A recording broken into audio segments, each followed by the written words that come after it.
you ready?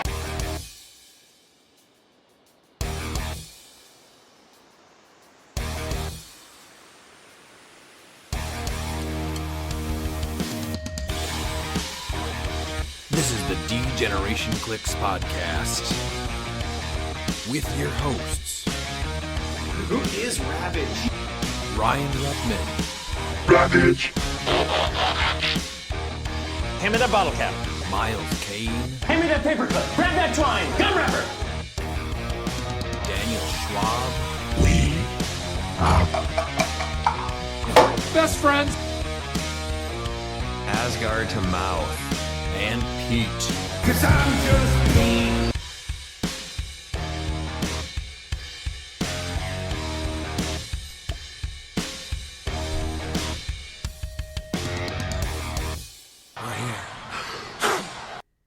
Welcome back to the D-Generation cliX podcast. I'm your host, Ryan, and with me as always are Miles, Dan, and Pete. Miles, how was your trip back home? It was horrendous. I'm still jet lagged. Getting stuck on the tarmac in Colorado Springs. We had to divert from Denver. Sucked for about 3.5 hours.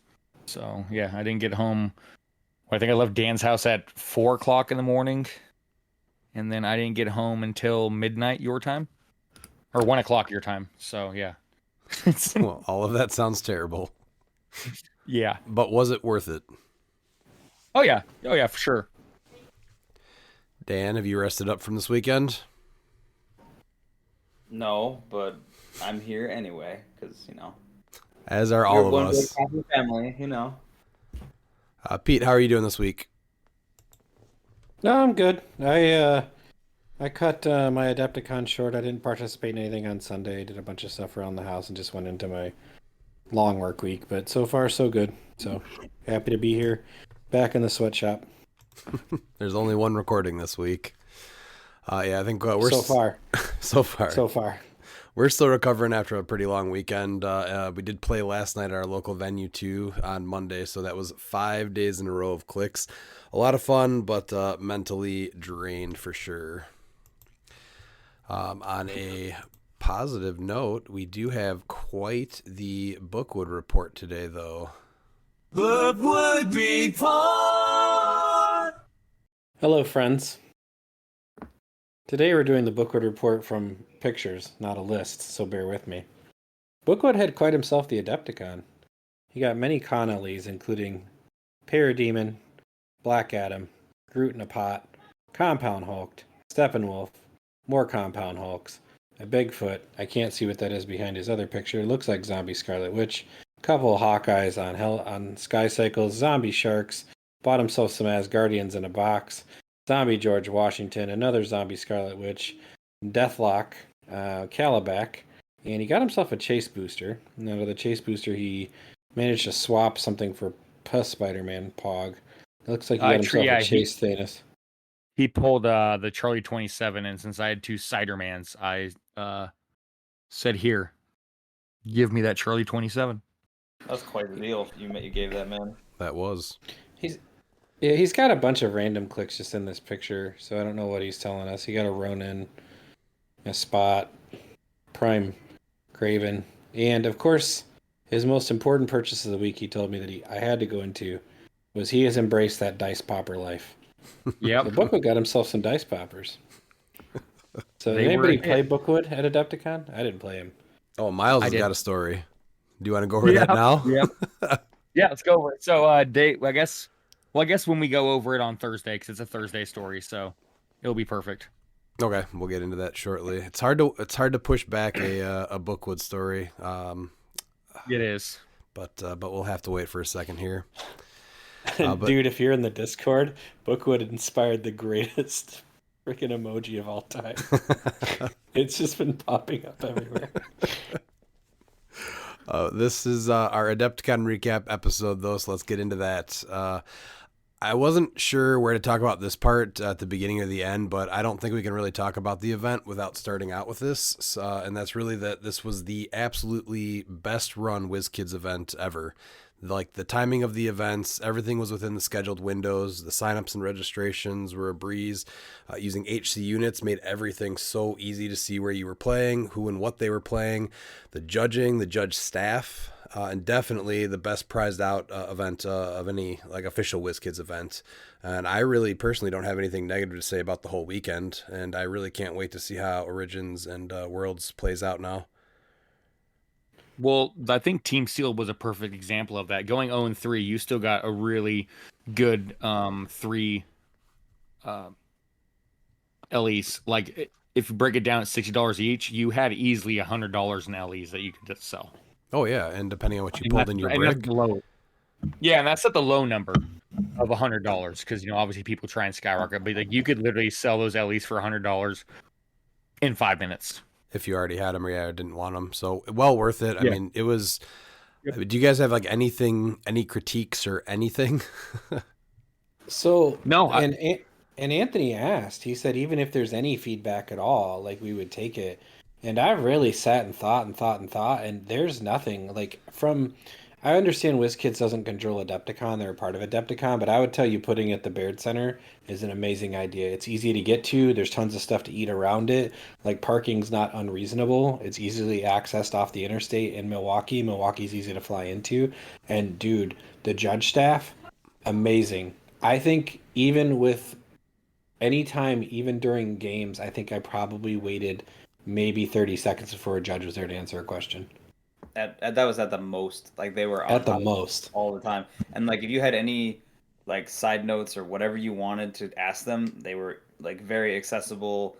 It didn't matter who it was. Having Aaron as like the meet and greet person, as like the first person you deal with in the morning, was awesome. So like he did a really good job, and like just in general, like it was all very run very well. Like I had no problems whatsoever all weekend. no. The only thing that was but like, it's not even. It's out of WizKids' hands. Is that if you didn't pre-sign up for events, you had to go up to the third floor. So yeah, I didn't pre-sign up to any events because like, I didn't really know, which times would be good enough for me. So, but I mean, even then, like that's such a minute thing that's out of their hands. That's Yeah, I doesn't mean, that's really just feel how like fair to me. the conventions go, and Yeah, it was a little exactly. inconvenient, but you literally just took the escalator up 2 floors, and Yep. there was never a line. I always walked right up there, and I went up there many times just to sign up myself or Oliver. So it was a little bit of a pain to have to do that and not be able to do it like over the phone or something like that. But yeah, that's it, and that really wasn't even in their hands. So. And I will say that I picked up my badge the day of like starting teams, and that took like 25 seconds, 30 seconds. Right. So once you got the layout of how like the whole con was constructed, it was super easy. Like I don't know, man. This is gonna be a tough event to top. Honestly, it was so seamless. So great job. Kudos to WizKids. Kudos to the judge staff. Thank you for giving up your time and running such a flawless event. Yeah, PJ. HC units. I think Clay, we need to really acknowledge. HC unit is why this was ran so smoothly. Oh yeah, That was there was a HC couple of units. like small issues. I don't even know what the issues were, but I know they said that they had a couple of issues here and there, and like Clay fixed them like immediately during the call or the text. So, yeah, it just the response time and how everything flowed, it was just amazing. PJ Lucas and Anthony Barnstable, they were all the judges the whole time. I mean, like everyone said, it just was great. Ryan Opalk was there the whole time. Again, just super approachable and always wanted to talk. So, yeah, awesome. So Thursday, I played in a Supercharged Sealed first. I pulled really rough. My team ended up being, I think it was the 001 Collector, the Pavador Spider-Man, Winter Soldier on a glider, 2 lizards, 2 spider bots, and a swarm of ants, and then Kurt Connors. I think that was my whole team. I was able to go 2-0 still to start it out, and then I got smashed by the eventual winner, who had Beta Ray Bill, Prime Spider-Man 2099, Cosmic Ghost Rider, Halo the Destroyer, and a Kurt Connors, and I forget if there's something else. But yeah, he completely just shut me out, and I think that dropped me to 4th place, but I still ended up with a zombie unicorn. So again, the brand new con, and I was able to get that in 4th just because the options on the table were so good. And then I played in 3 BRs, and in typical me fashion, came in 4th place in all of those, which is how that usually goes for me. Miles, you were there on Thursday too, though, right? Yeah, I did 1 BR, or no, I did the Supercharged Sealed. I pulled the Guardians pack, which was both Groot's, Cosmo, Star-Lord, and Rocket. So I decided that was my entire team right there. And then I also threw on Norman Osborn, the glider, which I gave to Spider-Punk. I met Bookwood in the finals, or as you say, there is no finals. It's round 3. And the entire time, if my opponents wanted to use my dice, I had no problem. Well, Bookwood decided to start popping better than me, and I was pissed. So I started pulling my figures off the map, and I'm like, you know what? No, wait a minute. No, I can't. I can't lose to Bookwood the first time I played him. So I put the 2 figures back on the map, and I was like, you know what? No pop dice for you. And so I took away the pop dice because he was beating me 150 to nothing at that point. And then I proceeded to wipe his team after I took the pop dice away from him. And it was so deflating for him, and it was so hilarious because there should have been no reason why I won, like, at all. But somehow, yeah, he was missing his attacks when he was using his regular dice, and then I was able to heal up Groot. Oh, I also had Kurt Connors, and then Groot just went to town. Yeah, that Guardian pack is why I went 3-0. Like, oh yeah, that's a good pack. Absolutely.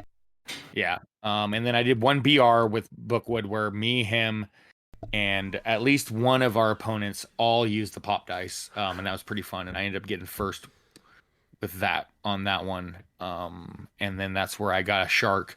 I was obsessed with getting sharks. Somehow I'm missing 3 sharks. I don't know where they are. So Dan, if you somehow have 3 extra sharks at your house, let me know. I looked all over for them. I will double check just to make sure if I find any. Yeah, I know I gave Dan a shark and I gave you 2 sharks. Traded a shark for a unicorn to you. But yeah, somehow I'm like, okay, I'm miscounting because I only got home with 3 and I should have had 8. Dan took a bath with them. Yeah. I'm sure he did. Baby shark, do baby shark. I see it right now. Now, for people that were unfamiliar with how the Pop-O-Matic dice worked, what was the final ruling on you being able to use those over the weekend? So I was talking with Lucas and PJ, and they said it's totally fine. Obviously, my opponent had to agree, and what we found out is that you need to be consistent with the amount of pops that you use, and we figured out that 3 is going to be the minimum for randomness. So I would pop my dice 3 times, and stay consistent. Always be 3. If it was cocked, I'd just pop it 1 more time. So every once in a while, there was a 4th pop, but that's only if one of the dice were cocked. Did anyone not let you play with them, opponent-wise? Nope, I played. No. There's only 1 game where the pop dice were taken away, and that was against Bookwood. Okay. Yeah, so I played every single one of my games, even in Modern, with the pop dice. So it was amazing. It was awesome to do an entire Modern event with pop dice. I agree. Are you going to be using those in the future? Absolutely, yeah. I know Bookwood got his, and everyone, especially the BRs, like, the last, because I only did 2 BRs, so the last BR that I did, all 4 of us were using it, and it was hilarious. And once again, Bookwood was in it. Yeah. All right, going to Friday. So Friday was Team Sealed. For this Team Sealed event, we actually had 45 minutes to build teams and get the build sheets done, and that was perfect. I think that was one of my bigger complaints about all Team Sealed events, is just that there's not enough time, especially with the added boosters. It's way too stressful, and it's not enjoyable to build. But everyone seemed ready by then, and it wasn't super stressful to finish building and get the sheets filled out. The event itself was a little different, though. It just had 3 rounds, and then you got prized out based on your win record, and the prizing for that was great. If you went 0-3, you still got a couple LEs, which is what was mentioned before, and then I think you got an extra like 3 LEs per win, I think is what it boiled down to, right? Yeah, and then a chase booster if you went 3-0. Yes, but we had a much better brick than our Champion Clix open brick. Our brick for this had Chase Spider Droid, Prime Craven, and Prime Doc Ock. And then as a team, we ended up going 1 and 2, and we still all three of us got 6 LEs each, including Scarlet Witch, Black Adam, and then Hawkeye on a Sky Cycle. Were 3 of those, so like just solid. And that was only going 1 and 2. So that's. Yeah. I think I would love to see them go forward with this model for Team Sealed. If you don't get the best brick or things just don't go your way with matchups, there's still plenty of time to go do other stuff. And like everyone, for the most part, win or lose, you walk away with what you pulled in your brick and decent prizing. And then it's done in 3 rounds. So yeah, I loved this. Well, 45 minutes to build a team was great. And they did that because there was time since there's only 3 rounds. So that was huge. Because at Team Worlds, you have 15 minutes to open up and make a team. Like, that's hard. 45 minutes, I mean, we used every one of those minutes, yeah, though. We were just finishing up yeah, our maps at that time. So, we used every single one of those minutes, but it was nice. Yeah. What did you guys pull, or any experiences that you guys want to go over with that? We got Spot. We have both Venom and Bedlam. And then we had Prime Spider-Man 2099, and our chase was Sandman. And we honestly had a pretty good brick. Yeah, that sounds like a very fun brick to build with. Yeah, getting Bedlam and Venom in the same brick was crazy because it's very rare you get the A and the B in the same brick, even for the uncommons. Oh, I will say that we did end up doing one of the things that we talked about on our prep episode. We put the glider on slide, and Ollie rolled a 6 on his blades. He was doing some good work with the slide on the glider. It was pretty cool. Dan and Pete, you guys teamed together, right? Yeah. Yeah, Dan showed up, and Dan did Dan things, and I'll tell you what Dalton and I did. So it didn't go well? That's basically it. No, I don't think Dalton nor I won a game. No. And it was not from having reasonable teams. Like, every one of our teams was good. Dalton played a Spider-Man family with Spider-Punk and had TK and everything, and I don't know what happened to Dalton. His dice had been pretty rough going into things, so that may be what happened. I had a weird experience where, like, they built first, and I just took whatever was left, and they left me all the super rares. So I had Kangaroo, I had Spot, I had Norman Osborn for TK. Like, I had a great team. And one of 2 things happened. I hit my opponent and they rolled out, or I just flat missed. Like, that was my whole team sealed was every game. It was like that. I played you in one of the rounds, and it was a fairly fun game. Moreland too. Like, I just had a ridiculous team and I just couldn't beat anybody. Dan, I don't know how your day went. Went 2 and 1 with Bedlam with the glider, because that's definitely a thing. And then I used the Spider Bite combo because I wanted an outwit and a range attacker, and that was a really nice offset to Bedlam because he's tying up basically the whole team if I can get him in there. And then so they were like a good offset. And then I had the Ashley Barton. She's amazing in sealed, by the way. Just, you can't mod your combat values. Yeah.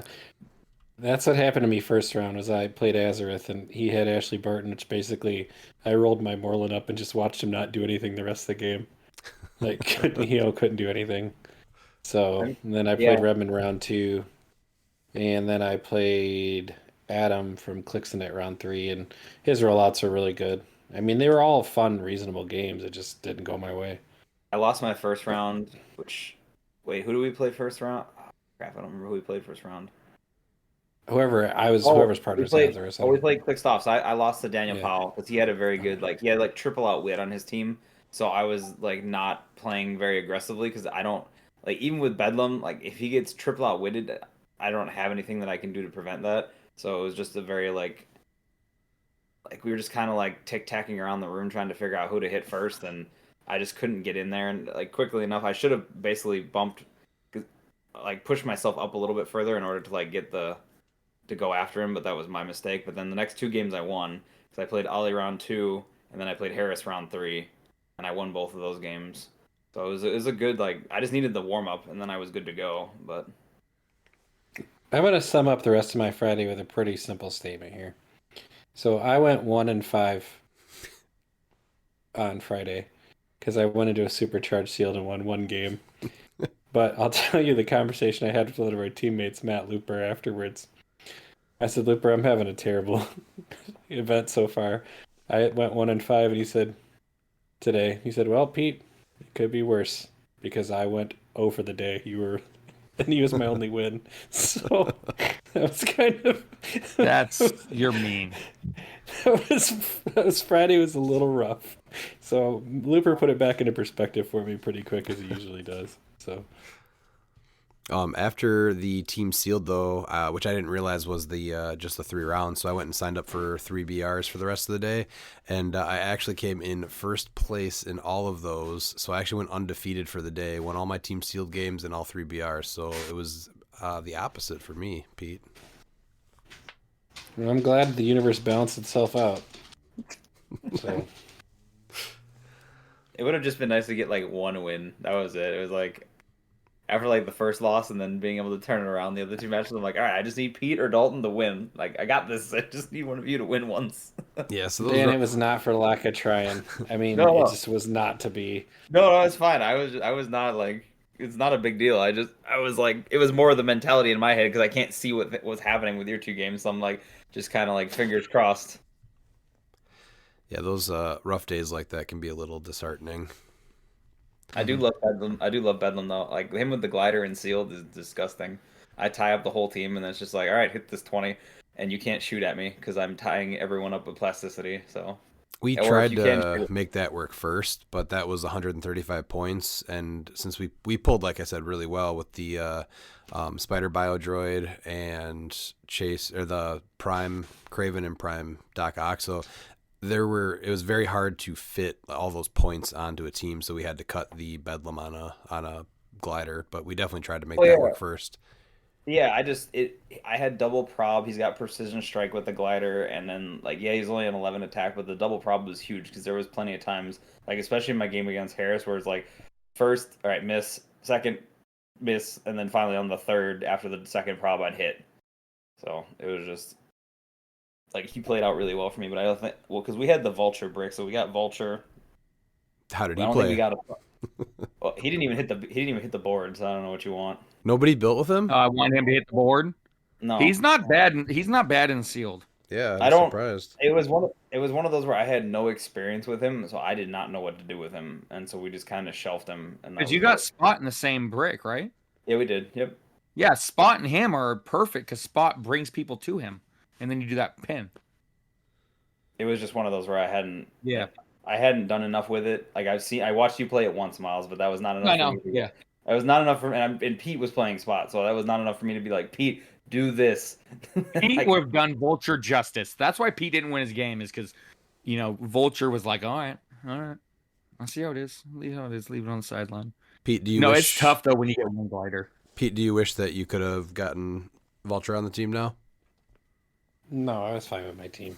Okay. My team was really good. I had 3 super rares. I couldn't remember who the other one was. Like I had a great team. My team it was was the wall was your third super rare, Pete. yeah. So my team was phenomenal. So All right. it just didn't work out. Going to Saturday, that was the 300 Modern event. I played for the last time my Blue Beetle team. This one was called Blue Beetle Drives 30 Minutes North to Milwaukee. The only real change that I made with this was I took off the herb, assuming that everyone would have the Bloodstone, which I don't think they did. Maybe half. We can probably it get a was number not- on that. I'm looking at it right now. It was about half the field. That but- blows my mind. But I took that off because I It was figured way less everyone- than that. Only 14. was it 12? 14 out of 35 had it. Okay, I was thinking I saw 15, but yeah. So 14 out of 35, that blows my mind. So I took off the herb to put the scaffolding on, which is the 1x2 elevated, just to deal with Ghost Rider, that again I thought I was going to see a lot more of. And I know he was there, but nowhere near the amount that I thought I was going to see. So for one last time, it was the Prime Blue Beetle with Cosmic Viewer, Ulysses Bloodstone with the Crimson Gem, Chair Panther with Avatar of a Tomb, Harley Quinn with the Trick Arrows, Perdegaton with the Bloodstone, one Legacy Daredevil with the Universal Weapon, Weaselpog, and the 5-point Time Breaker. And then my sideline was Fortify, Rivalry, Ares, a Tomb, Beetlejuice, and Mimic. And of course, a barrel on the map as well. So my first game was against Denny Bobbledyke. He played a camo team, which I was not expecting to see. Last time I played camo against a camo team, I think was at Champion Clix Open 2024. Oh, you were practicing with one, but you didn't play any big events. Yeah, I played in match 2 in Swiss at Red, White, and Clix, remember? Oh, that's right, Red, White, and that out? Clix. Yeah, I blocked it out. It's usually what happens when you lose to me. So yeah, I played against that, not thinking I would see one. Definitely wasn't ready for that. But at the beginning, he pretty much ran camo right across to grab my barrel right away. He went first, and this new one shot is a little ridiculous. This cannon event, which I knew what it did, but I totally forgot that you trigger it off of something like that shark dying. So once he threw the camo all the way across, he basically was immune. So Denny played camo with Bucky's arm, Deadpool and Hitmonkey with the Trick Arrows, Chair Panther, Green Man with Avatar of Khonshu, Perdegaton, Copycat Pog, Weasel Pog, and then a 5-point Time Breaker. And then sideline was Cannon Event, Pin Particles, Rivalry, Ares, Beetlejuice, and Khonshu. And so I think I did Beetlejuice and Ares is what I think I Chair Panthered off of him. But yeah, he threw his camo all the way across and then just made him immune because the shark dies at the end. So he Perdegaton my Blue Beetle into the other corner of the map, and I basically had to move my team towards Blue Beetle. In retrospect, I probably should have tried to move Blue Beetle towards my team, but I couldn't do anything about camo right in my face. And when I ended up passing my turn, he was able to bring in Deadpool and Hitmonkey, Green Man, and Perdegaton, and basically just get rid of my Blue Beetle in one turn. So my next turn back, and then he killed, I think, my Chair Panther with camo right there also. And so then my turn back, I was able to take out his Deadpool and Hitmonkey, Green Man, and Perdegaton to kind of clap back there. And that was, with all those points, I think a little over 100 with the arrows and everything. But basically, I was able to hit with the Harley Pulse Wave, and then Big Arrow off of that, and then that KO'd the Green Man and Perdegaton, and then pushed Deadpool and Hitmonkey towards me so that I could charge Flurry with Ulysses, and so I took all of them out. But then Camo was just still in my area, so he took me out pretty hard, and that was the beginning of my event. Miles, what about you? Round one. Round one was actually, this is the one of the teams that I was prepping for that I was actually a little bit worried about. And it was against Ken Small's Running Collector. So anyway, but my team is Beyond the Wakanda Gardens.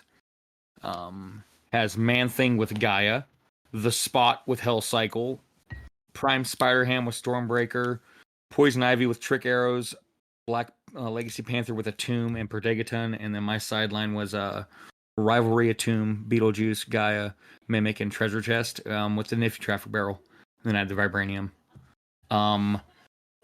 I played against Ken Small, who was playing Collect Them All. He had Collector with only 2 for some... Oh, no, mind. That's why, because it's 30 points. With Dream Ruby and Motorcycle, and he put on Charge and Senses. 70-point Ghost Rider, and then the Legacy Panther with Juice, Death Rider, Ghost Rider, Mimic, Reverse Flash, and Scarlet Witch on his sideline. He put me on Nowhere, and with my Mimic, with my Panther, I shut off his juice and his mimic because that's literally the only things, or his juice and his reverse flash.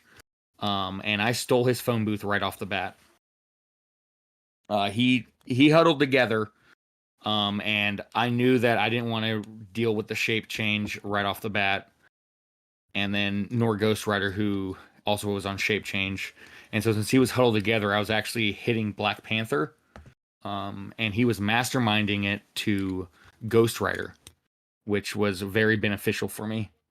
And so since he masterminded twice to Ghost Rider, I saw the opportunity, and I'm like, you know what? Now's time for Spider-Man Prime to go at it. So I TK'd him up and charged and rolled he missed a shape change, and I rolled a crit hit. So that just killed him, because I needed a crit hit to KO him. And then his Chair Panther died quickly right after that as well. He was missing all of his rollouts with Collector. He ended up getting Ivy and stole my Trick Arrows. And to heal up his Collector, instead of KOing my Trick Arrows, he decided to KO his own Dream Ruby, and I was not going to correct him. So he did that. And the new arrow, I'm not sure if you used any of the Deadpool arrows, Redmond, but the new arrow that came in huge was the oops, that one wasn't cute. Oh, no, not that one. That's a Love is in the Air.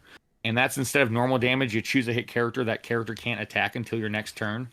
So most of my team was double tokened up at that point, and so I took the opportunity to drop that right before he was able to kill his my Ivy. But yeah, that arrow came in huge.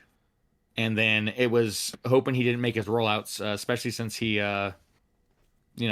decided to KO his Dream Ruby. I didn't care about him making shape change. He changed dice like 3 times. His dice were not with him.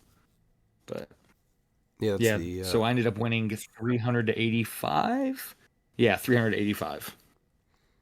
You mentioned those arrows. I did bring them, but I forgot that I wouldn't even be able to use them because I have it on Harley, so I can't do any of the ones that are instead of normal damage, and all 3 of them are instead of normal damage. Okay, yeah. That makes sense then, yeah. No, that one was huge. That one I played in a few games. It only came. I only used it in this game, but I figured there's gonna be some times where like if all my characters are double tokened except for Ivy, like that's really good to shut down a tent pole. So I used it for this game, and then there was another game where I played a tent pole in it. I forgot, but that it came in huge. Them not being able to make an attack was huge. I was also thinking about doing the hug it out, but that just seems a little hard to pull off because it says when you place a hit character adjacent to a friendly character within 4 of the hit character to make them immobile, and like that just I'm like I don't really like that one. It's always hard to choose not to do damage when you can do damage. Yeah, no, but to not being able to make an attack, I just know that sometimes, if I mess my leaderships, like I knew that one could be huge against a tent pole if I'm tokened up. Right, so that was why I ran that one. Yeah. Dan, what about your round 1? So unfortunately, I had to play a teammate round 1, so I had to play Looper. He was playing a pass team, which was like Capwolf with the Crimson Gem, Ulysses with the Bloodstone, Caveman Wally West with the +1 Longsword, Greenman with Avatar of Khonshu, Harley Quinn with the arrows, seems kind of familiar, and then Prodegaton. So I played him a couple times, and his team is really good. But I think I ended up going first. He put me on Mansion, and I just kind of chilled out in the hindering in the indoor pool, and he had to split up his team, and so he put a piece of blocking up on the middle elevated section where the step down is to go into the indoor section, and I turned off his equipment with Capwolf, so his whole team was kind of stuck in that hallway because he put the blocking there. So he either had to blow it up or but he couldn't move it because he didn't have super strength anymore. So otherwise he had to run Caveman Wally all the way over there because he had split up a bit. So, unfortunately, he came in with Wally. He hit my my panther. I think I revived, and then he proceeded to unfortunately whiff that next attack because I had dropped him down. Well, I'm sorry. His first attack was on my birds. Yeah, because he Aries, so he killed my birds, but then proceeded to, I believe he missed the next attack after that. And he kept trying to get Ulysses up there, but I had the barrel in the corner, and so he couldn't get him over there in order to step down to try to get at me, and I was able to kind of pick him apart from there. So I basically took out Wally, and I think I took out Ulysses too. No, I didn't take out Ulysses then, but he had like moved around the other side of the far side of the mansion to come in to the indoor. Oh no, I too dangerous. Then I took out Prodegaton, and I damaged Harley right away. And with Wally out of the way, I then made Harley so like she couldn't use her trick arrows, and then I outwitted her pulse wave because I did not want to get pulse waved. But I think I ended up getting. Oh yeah, I think I ended up getting pulse waved with Green Man instead. Yeah, so it was like a good back and forth, but I ended up pulling it out. I think I only ended up losing Panther finally, and my Fortify, I think, was the card I flipped to live through an attack. So, Did you go over your What team? was your team? Yeah. oh, I'm sorry. So I played my Legacy Odin team, which is Legacy Odin with the trick arrows. It is Death Metal Wonder Woman with the +1 longsword, the regular Super Rare Panther with Avatar of Khonshu, and then Shuri with Avatar of Atum. I also have the nifty Traffic Barrel. My sideline is Mind Gem, Fortify, Ares, Atum, Khonshu, and Mimic. So. And you ran that for a pretty long time, right? Or at least a couple months. I think I'm still gonna stick with it. I really like it, and I want to try to make cut with it. And I actually make cut. So. But yeah, it's good. It's like really high. It's a very control heavy team, but it works really well, and it's like Odin feels good to play, and he usually catches people off guard. No, everybody had to have his card on their side of the play area like the whole time. They're just like, I don't know what he does, and I'm not gonna remember it. So Well, I'm sure you were the only one that played him again, right? I'm pretty On the sure whole field? 10-1. Yeah. Yeah, so I'm Yeah. sure a lot of people weren't ready for him. Pete, what was your round one like? My round one, as I played a guy named Nate Warren, my team was appropriately titled Stolen from the Pragnanos. So I stole Ricky Pragnano's team from the Icy Regional as promised. I did make a couple adjustments. So real quick, I played Colossus with the motorcycle. Ended up using the combat reflexes click quite a bit. Juggernaut with the Crimson Gem. Kevin with Avatar Tara, which is honestly ridiculous. Black Panther, Legacy Panther. I did go Avatar of a Tomb though. Prodegaton with the Bloodstone and Timebreaker. And I'm a big fan of the roaches now. I finally figured them out. Yes. They're hilariously fun.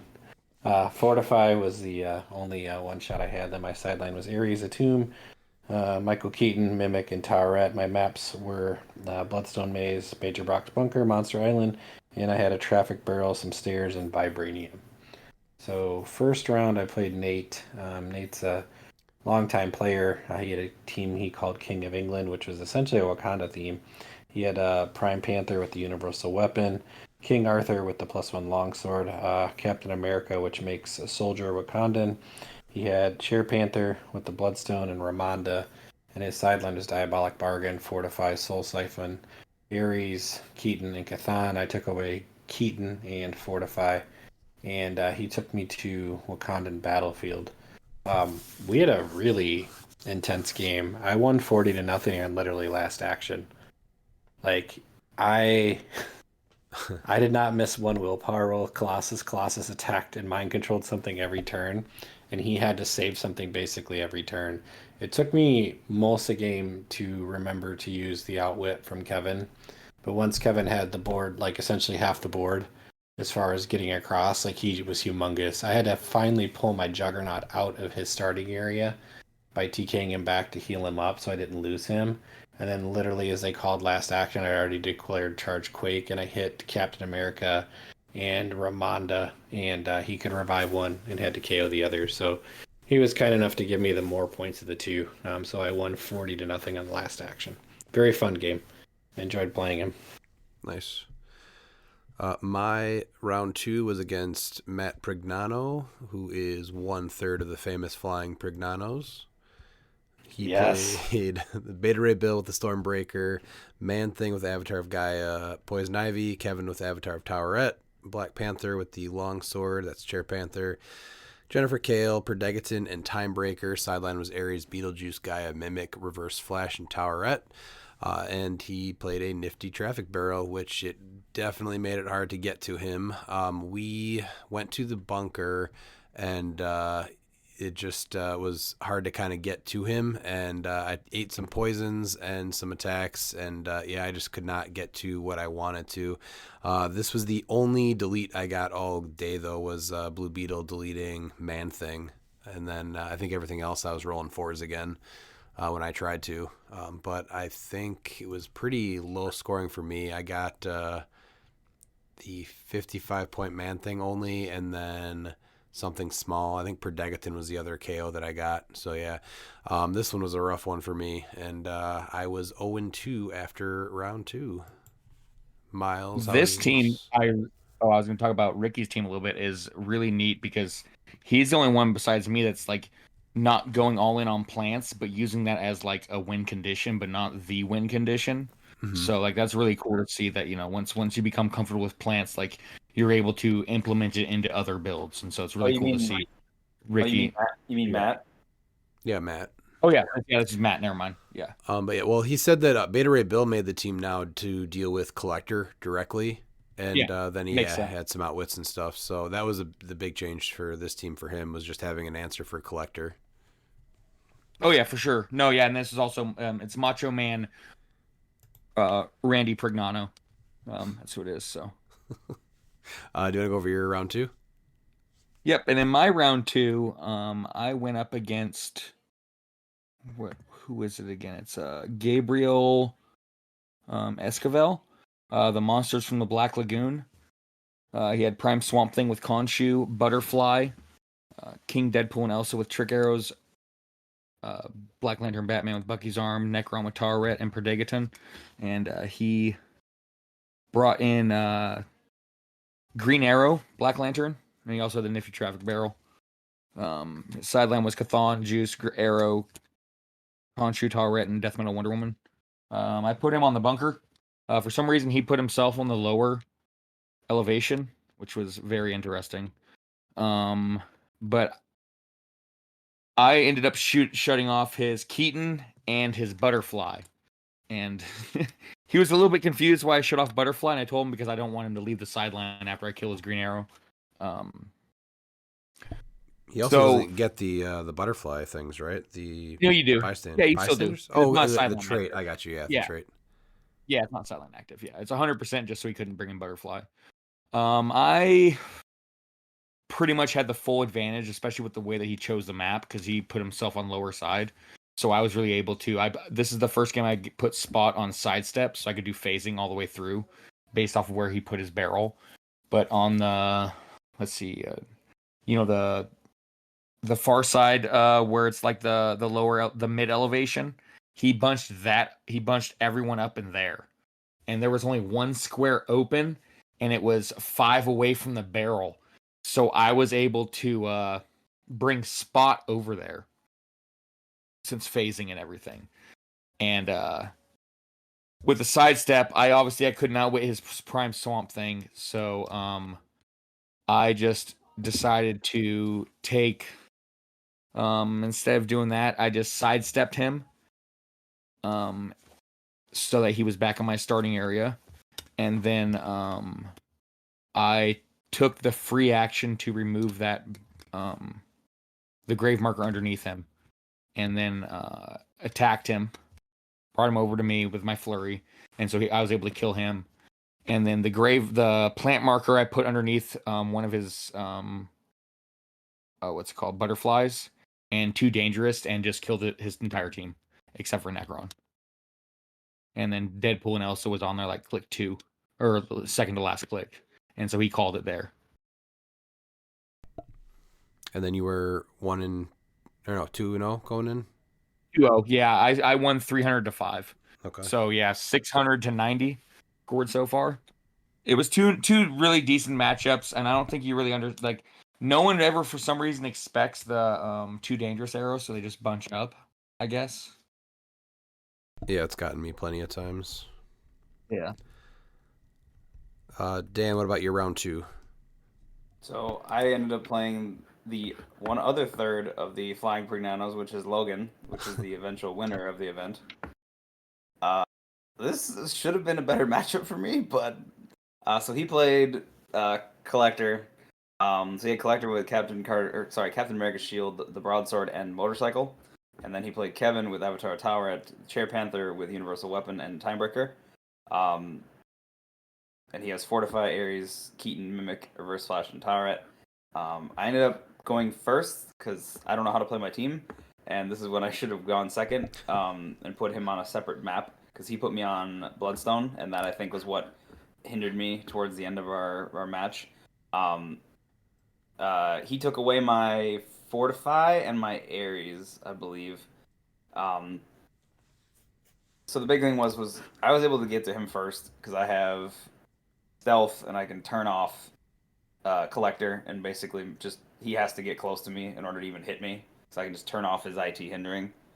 And he doesn't really have a secondary attacker on that team. So Did he ever bring out Keaton to stop you from he did. taking that? He did. I think it was like turn 3, I think it was. But I did kill one of his timebreakers already, so he didn't have many timebreakers to sacrifice. I think he only had the 2 afterwards. So I hit Collector first, hit him to his first stop click, and I also hit Kevin. And I got him off the board like once already. The big thing was towards the end of our match was I didn't get all of Kevin's tokens off, which was my downfall because he just hit every rollout and was able to heal Collector basically every turn. And even though I'm shutting him off, it just was like attrition basically, and that was where I screwed up. So I should have put him on a different map and been able to shoot at Kevin, because having him off the board would have made Collector much easier to mop up. Because I had basically pushed him past all of his stop clicks, except for I think the third one. I had gotten him down to his like phasing invuln clicks, and he just healed him all the way back up. I think he was top dial again at one point. So I did like 20 clicks of damage. So yeah, that was my mess up. So I ended up losing, unfortunately. I got 55 points though, because I got his broadsword and I think the shield, as well as Black Panther. And How were you able to get his equipment? he blew them up. From him doing the healing. Yeah, he blew them up because he was like, well, Okay. they're useless to me because you keep taking them away. Yeah. So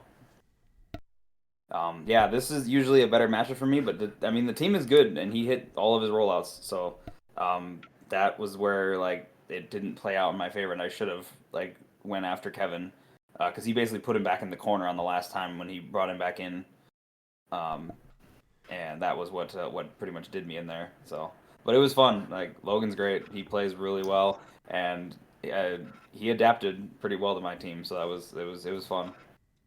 He had a great day. Pete, what about your round 2? I played Brody Bobbledyke, and he played his plants team. Pull your plants up. Excuse me. Sorry. Scientist theme. Prime Swamp Thing, Avatar Khonshu, Man Thing with Avatar Gaia, another Man Thing. Poison Ivy with the Trick Arrows, Harley Quinn, Predict with the Bloodstone, and he had a Traffic Burl. His sideline was Ares, Keaton, Gaia, Khonshu, Mimic, and Poseidon. So I actually took us to Brock's Bunker.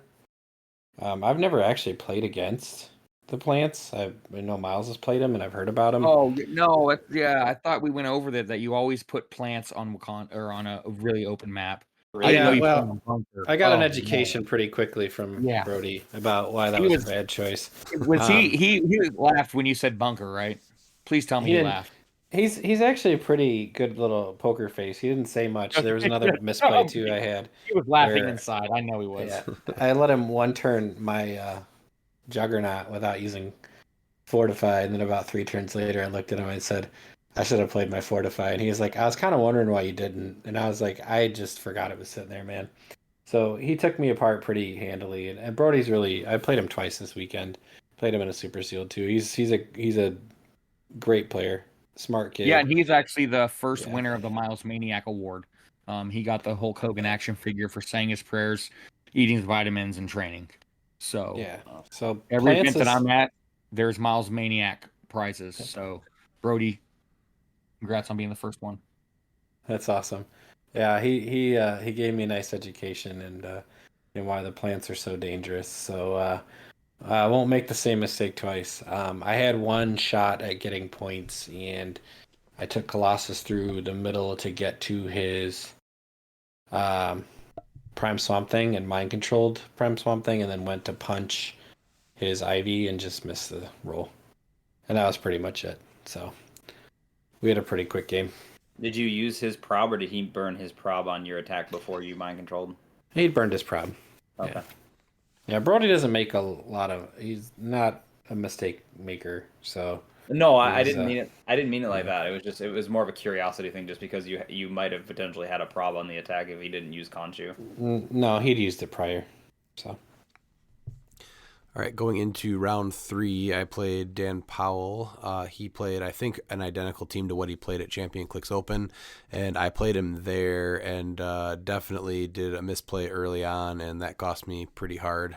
So after that, I played the same team in top 16, and I was able to sneak that out just based off different decisions.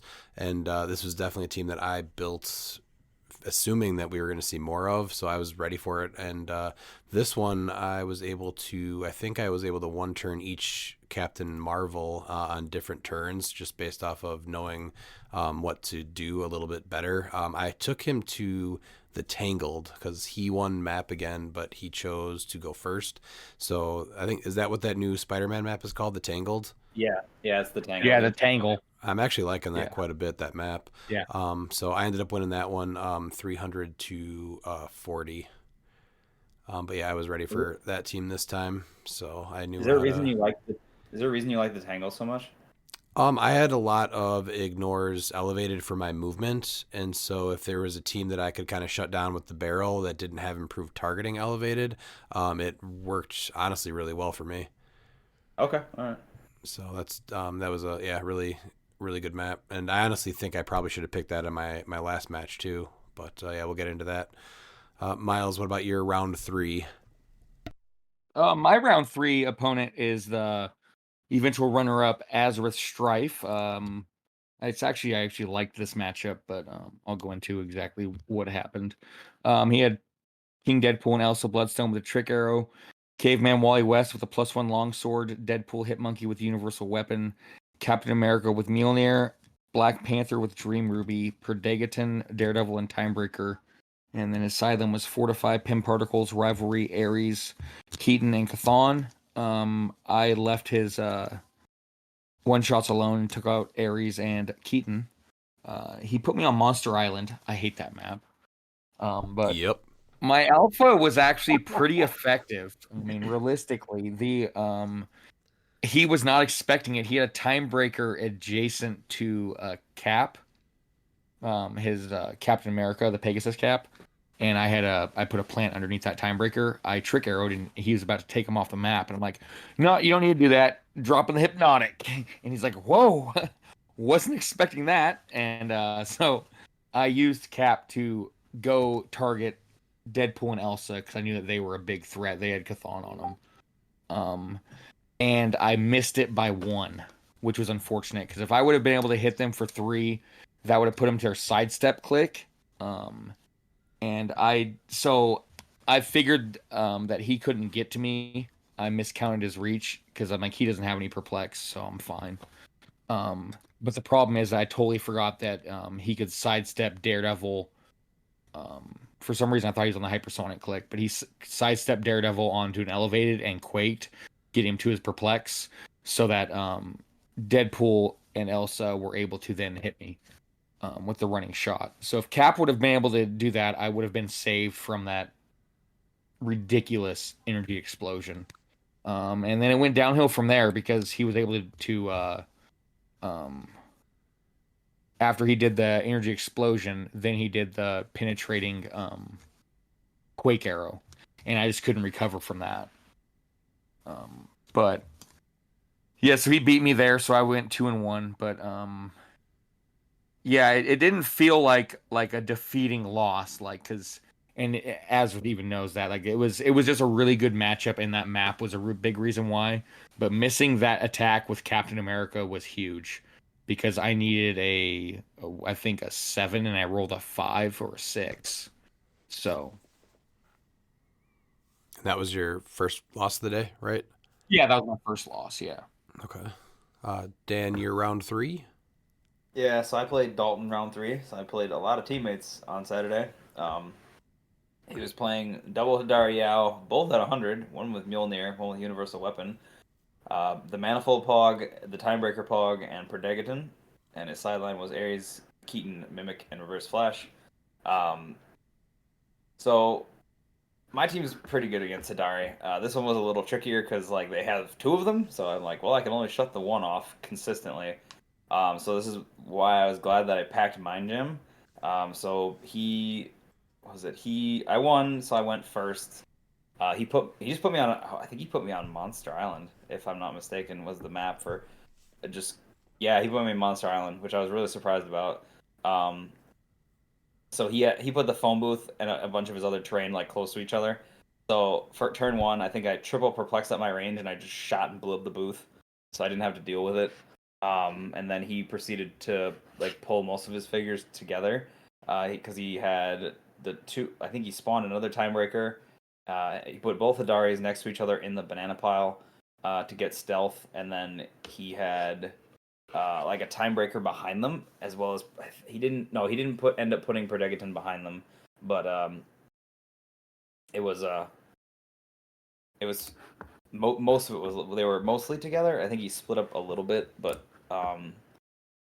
so turn 2 I was able to get behind, or I was able to get a shot off to the Timebreaker behind them, and I swapped into 2 dangerous. So I did 2 damage to each Hidari. I killed a couple of his Timebreakers, and what else did I get? Anything else? I don't remember if I got anything else. Oh yeah, because I shot the main Timebreaker Pog. I outwitted his senses, and I shot at it, and then I was able to get a couple of the common Timebreakers too. And then I flipped Mind Gem, which was able to get me to shut off the other Pulse Wave. So I basically shut off both Pulse Waves for a turn. And that was what I think helped me get the edge there. He did get a Pulse Wave off on me, I think a turn or 2 later. But then I proceeded to crit hit him 3 times. And That always after helps. that, yeah, most stuff was dead. He was pretty upset by the 3rd crit hit. He was like, Judge, I'm gonna... He just was messing around. He was like, I'm gonna need to check his dice. But yeah, the biggest thing was having Mind Gem on top of that. That was why I packed a Mind Gem, not for this specific interaction, but just like being able to take away 2 power or 2 things a turn was pretty wild. So, because I can't live through 6 damage Pulse Wave, like that's just a lot. Yeah, it's hard to eat. Yeah, so that was worth it. I ended up winning. It was 300 to, what was it? 300 to 135. He did call out Keaton towards the end because all he had left were Timebreakers, and he was like, "Well, I'm just gonna call him out and see what happens." I was like, "Okay." So like he just ended up burning through all of his Timebreakers, and I think I ended up only having Odin left. I think because he got everything else he got Shuri like right away with one of the Pulse Waves, and Death Metal ended up dying later, and then Panther also died. So yeah, that was tough. But basically, I outran him because I had phasing on Odin. So I just kept leaving. I'm like, bye. I'm just gonna go over here. And yeah, he ended up killing all of his Timebreakers, and then Keaton had to poof off the map, and that was it. It was kind of like, how do you call it, like anticlimactic way to win. But I was just like, I'm not gonna sit here and have a punching match with him when all I have to do is just have you murder him or pull him off the map, and then I can kill the Timebreakers. Mm-hmm. So yeah, that was my round 4.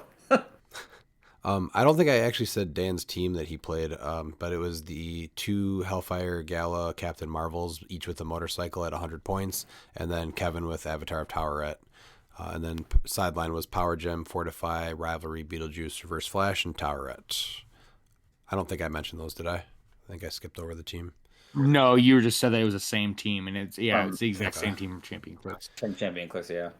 Pete, what about your round 3? My round 3, I played Jose Berrigan. He played a team called Roll 'em Up. It was unthemed. He had Ulysses Bloodstone with Stormbreaker, Zala Jor-El with the Crimson Gem, Pegasus Cap with the +1 Longsword, Kevin with Avatar Turret, Prime Elsa Bloodstone, who's an absolute menace, with Trick Arrows, Perdigaton with the Bloodstone, and Timebreaker. Sideline is Fortify, Rivalry, Ares, Keaton, Mimic, and Toweret. I took away his Fortify and Rivalry with my Legacy Panther. He took us to Bloodstone Maze, and he also had a traffic barrel. I kind of waited him out. I knew what he was going to try to do. Once he didn't have Rivalry, I knew he couldn't just come across and hit and drag his team across. So I kind of threw my Colossus up, TK'd him up to where he could, if he wanted to sell out and come get him, he could. And that's what he ended up doing, and he just ended up not being able to get through the rerolls. He did throw my Kevin down into a corner and put a piece of blocking in front of it, so it was kind of stuck on the map, which is another reason why I didn't get super aggressive, because then my Kevin was in play for most of the game. It was a fun game. It was back and forth. I was able to go up early, and he did a lot of work with Elsa Bloodstone. And it got to be a little nerve-wracking towards the end, but eventually he just kind of ran out of time to make up anything. He just could not consistently hit Colossus or Juggernaut, so that was it. Yeah, that's rough when you can't do that.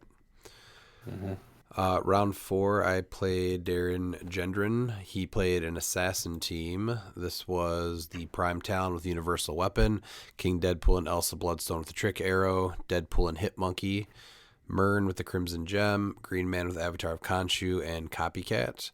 Sideline was Mind Gem, Rivalry, Beetlejuice, Cathan, Khonshu, and Mimic. And then he also had a nifty traffic barrel. So this is the other one that I took us to the Tangled, just because I figured even though he had Green Man, it would be a little bit harder for him to move around. So it was open and just seemed like the better play. And I moved up a little bit, but if he wanted to commit, he'd have to definitely kind of overextend. And he came in and he took out my Perdegaton right away and nailed Harley. And I think he said that there was something he should have done with the Mind Gem to take away the super senses on Harley. And that way, when he tried to do the big arrow, he wouldn't have been able to, or I wouldn't have been able to roll the senses. But I ended up being able to get Harley over to him, and I pulse waved and started it with a crit hit, and then was able to go in with the rest of my team and cleaned up his Green Man and King Deadpool and Elsa that he put right at me right away. So from then it was kind of a little bit more of like an uphill battle after starting like that. And Talon came up with Deadpool and Hit Monkey, and I just still had my whole team. So this one I ended up taking 300 to 60, and I was 2-2 going into round 5. Miles, what was your round 4 like? Round 4 I went against Patrick Frazier, 2024 World's Champ. He actually had a really fun team, and this is when I was able to pull off exactly what I've been was waiting to be able to pull off. He had an unnamed team, so I'm glad that Clay fixed it to where you have to give your team name before you build a team. So he had Caveman Wally West with a +1 longsword. I know, yeah, that's get out of here, okay? With Zala Jor-El, Pegasus Cap, Legacy Panther, Green Man with Khonshu, Legacy Vigilante with Trick Arrow, Copycat, Goose Bystander, Weasel Bystander, 3 Timebreakers, and his sideline was Pim Particles, Rivalry, Ares, Keaton, Khonshu, and Mimic. I shut off Keaton and Ares, and he also had the nifty traffic barrel. He put me on Harley's Rooftop. This was actually a really fun game based off of setup. This is another game where I went sidestep with Spot because he had tons of ways of dealing with plants, and so I wanted to pull off my little trick, which I did. He did pretty good destroying most of the plants his turn 1. So my alpha was with Spot. I crit missed with him, so I just like, all right, sidestep back. Yeah, we crit missed. Okay, we're gonna go ahead and keep that there. And then he placed a time breaker adjacent to his Zala Jor-El, which was just because Zala was 5 away from a plant or 6 away from a plant, right? Yeah. So, but the time breaker ended up adjacent to Zala, so I put my plant next to that. The same thing. I hit him with the trick arrow, and he was taken off the map. I'm like, nope, hypnotic. And he's like, wait, what? And then so I used his Zala to go adjacent to and hit his vigilante, and then and then I still had a bunch of plant markers left. So then he took an entire turn to destroy all of my plant markers, and I got a poker face going. Maybe, I don't know. So he felt good. He's like, all right, the only thing I have to deal with is a Spot with a 10 attack. I think I got this. So at the beginning of my turn, I made a plant adjacent to Spot. Then I moved. He bunched up in order to destroy all the plants. Then I moved Spot all the way adjacent to them, and I'm like, Spot's gonna go ahead and place a marker adjacent to the marker and place it here. And he's like, wait, wait. You mean to tell me you watched me waste an entire turn for nothing? And I was like, sadly, yes. I outwitted his Captain America's invulnerability and dropped a too dangerous arrow, just completely deflating him. He really didn't have anything else left after that, so he was about to concede. And at that point, we were both 2-1, and I told him don't concede because 3-2s, we're gonna get at least 1-3-2. So let's try and get you some points. So we ended up finishing out the game, and I won 300 to 75. Another interesting thing I've seen is that Redman, you, me, and Dan, all of our games, either we scored 300 or our opponents did, so we didn't go to time, which is pretty interesting to see three of the teammates do that. Yeah. Dan, what was your round 4? My round 4. Wait, Oh, I'm sorry. So my round 4 was against Anthony Berrigan. So I played his brother in Champion Click, so this was cool to be able to play him. So he played Captain Caveman, which was Caveman Wally West with the +1 longsword, Diana with the Hell Cycle, Pegasus Captain America with Mjolnir, Cheer Panther, Elsa Bloodstone, Prime with the Trick Arrows, Predegiton with the Dream Ruby, and then Zenzi, a Legacy Daredevil with Bucky's Arm and a Timebreaker.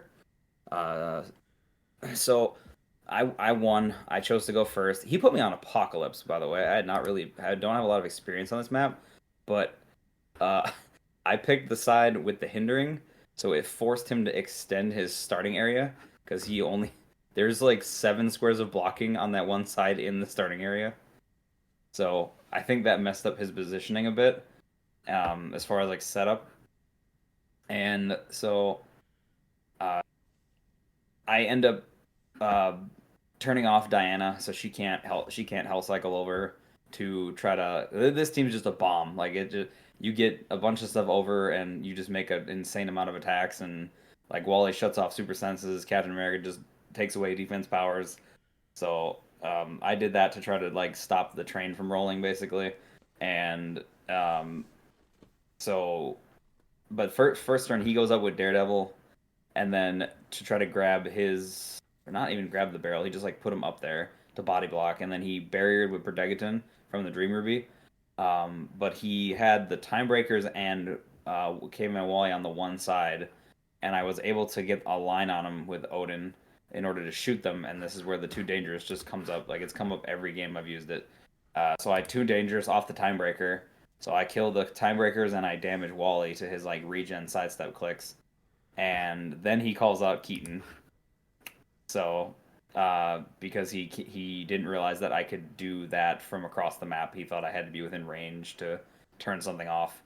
So, but after that, it was he gave the arrows to Cap off of what was that, Elsa, for it was interesting. And then he came up and he actually, so he hit me. He had Daredevil next to Cap and he ended up hitting, but he too dangerous to me and himself. So everybody on my team took 3 because Odin had to take 3 because he still single targeted him, so he didn't have defense powers. And then, but most of my team was alive because they're all longer than 3 clicks, thankfully. So, Death Metal was on her stop click, and everybody else was down. Or they were all like click 4 basically. But then I ended up killing his Captain America, and he killed his own. I think. Oh, and I ended up actually taking out his Daredevil too, because I think he missed the immunity roll. So I got those guys immediately, and then I think what else did he have left? Oh, he tried to get up there with Wally, but he just couldn't because Apocalypse has a bunch of transitions, but like there's so much change in elevation that Wally couldn't really get to me. So after that, it was he had Keaton out, but he killed his Zenzi Pog with Keaton to keep it in, and then so he just had Chair Panther, Elsa Bloodstone, Predegaton, and Diana left, and then I think Diana came in and tried to swing. Finally, yeah, because he TK'd to get her up there, and then what was it?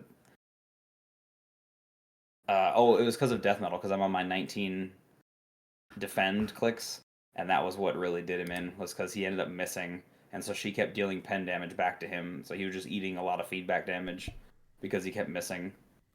And after that, I just picked him apart after that, so I ended up winning 300 to, was it? Hold on a second.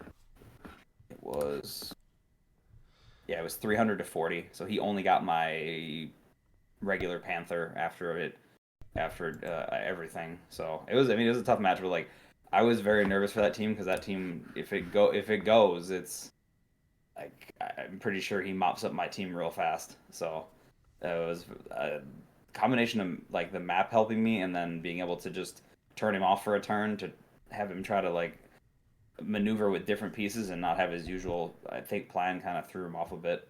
So Yeah, and you mentioned Death Metal Wonder Woman. I don't think I saw her that much, and it looks like she was only on 3 teams, which is the least I think she's been played in quite a while.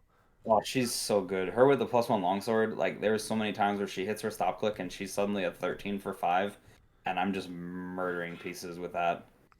So Pete, what was your round 4 like? Round 4, I played Isaac Dinky, who played Spotted Thing.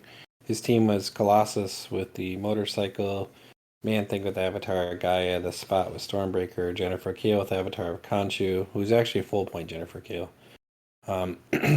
Black Panther Legacy with the +1 longsword, and Lucas, PJ, and Scott. He had Diabolic Bargain. Michael Keaton, Gathan, Gaia, Khonshu, and Mimic on the sideline. I took away his Michael Keaton and Mimic. And then he had Bloodstone Maze, Courtroom, and Guardianship. So he actually took us to the Guardianship, and this is the game I was waiting for where the barrel came in huge. So the barrel's able to be placed, from my perspective, just where he could not get through a wall to get to me with his Colossus. So I was able to basically bring my Colossus and Juggernaut up with no actions, and once he had kind of set up to come in next turn with the... He did get the Spot over to attack something and knocked... I want to say he got Kevin off the board and then missed his follow-up attack. And then I was able just to come through and just Colossus. I was able to outwit Spot. No, so Kevin was not off the board, so I don't remember actually what he hit. He did. Maybe he went up on points. But I came through. I hit outwitted Spot's defensive power, mind controlled him, hit something else, and then watch him go to last click, and then brought Juggernaut in for the free damage. And so Spot was gone pretty quickly. And then from then on, he had some really rough dice rolls. There was a whole round where he had very reasonable numbers and just kind of just didn't hit anything. So overall, it was a pretty fun game to play. Not too much back and forth. It was, so that left me at 3-1. Yeah. Yeah, I'm curious looking at his team if he played Jennifer Kill at 30 and gave the Hill Cycle to Spot, if that would help him since he just has to leave Spot out there. So I think he Instead really, protect him. I think, I think he really liked the Jennifer Kalen pulling the man thing over, which Yeah. was something I hadn't seen No, I in a know, but while. I'm saying Jennifer Kill at 30 instead of 35. So that way Yeah. Spot can get the Hell Cycle. Well, and the map didn't help him too because of how his position. So he called Gaia came out, and there were so many walls that I was able to hide a lot of like my low pointed figures from the pulse wave. Like the roaches were just running wild all across the board, which is pretty hilarious to me. So, yeah.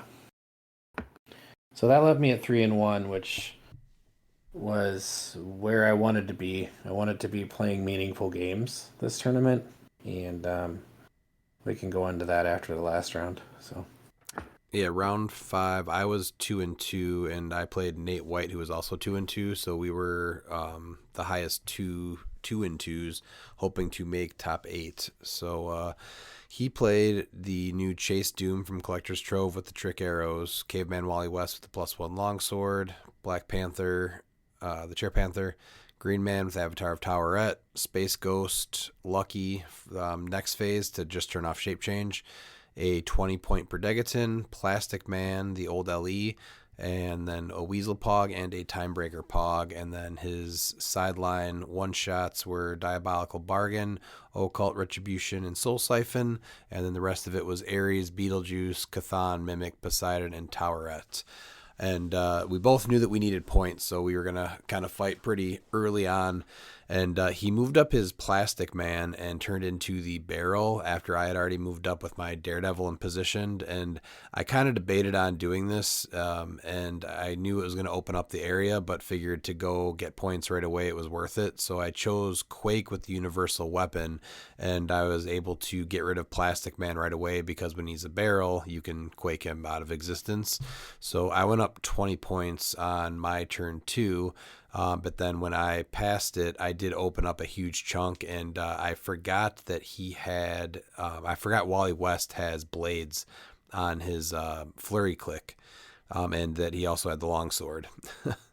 So he rushed Wally in, and he was then adjacent to my. I think it was Daredevil, Ulysses, and I think Harley. And he was able to use his Ares bomb, and he was just rolling 5s and 6s on those, and so he pretty much obliterated half my team, I think, with that. And my Ulysses was not great all weekend. I have never rolled that many 1s and 2s on his trait either, so he was a little bit of a rough patch for me all day. And after I kind of lost all that, then he was able to just take the Doombots from Dr. Doom and just shoot me at range and kind of hold me off. So I don't think I got that much. Final score for me on this one was 90. So I got... I don't even remember what I got now. Oh, I did KO Wally West for sure, and Plastic Man. So I'm not sure what else I got after that. But yeah, it was a little bit of a maybe it was Time Breakers.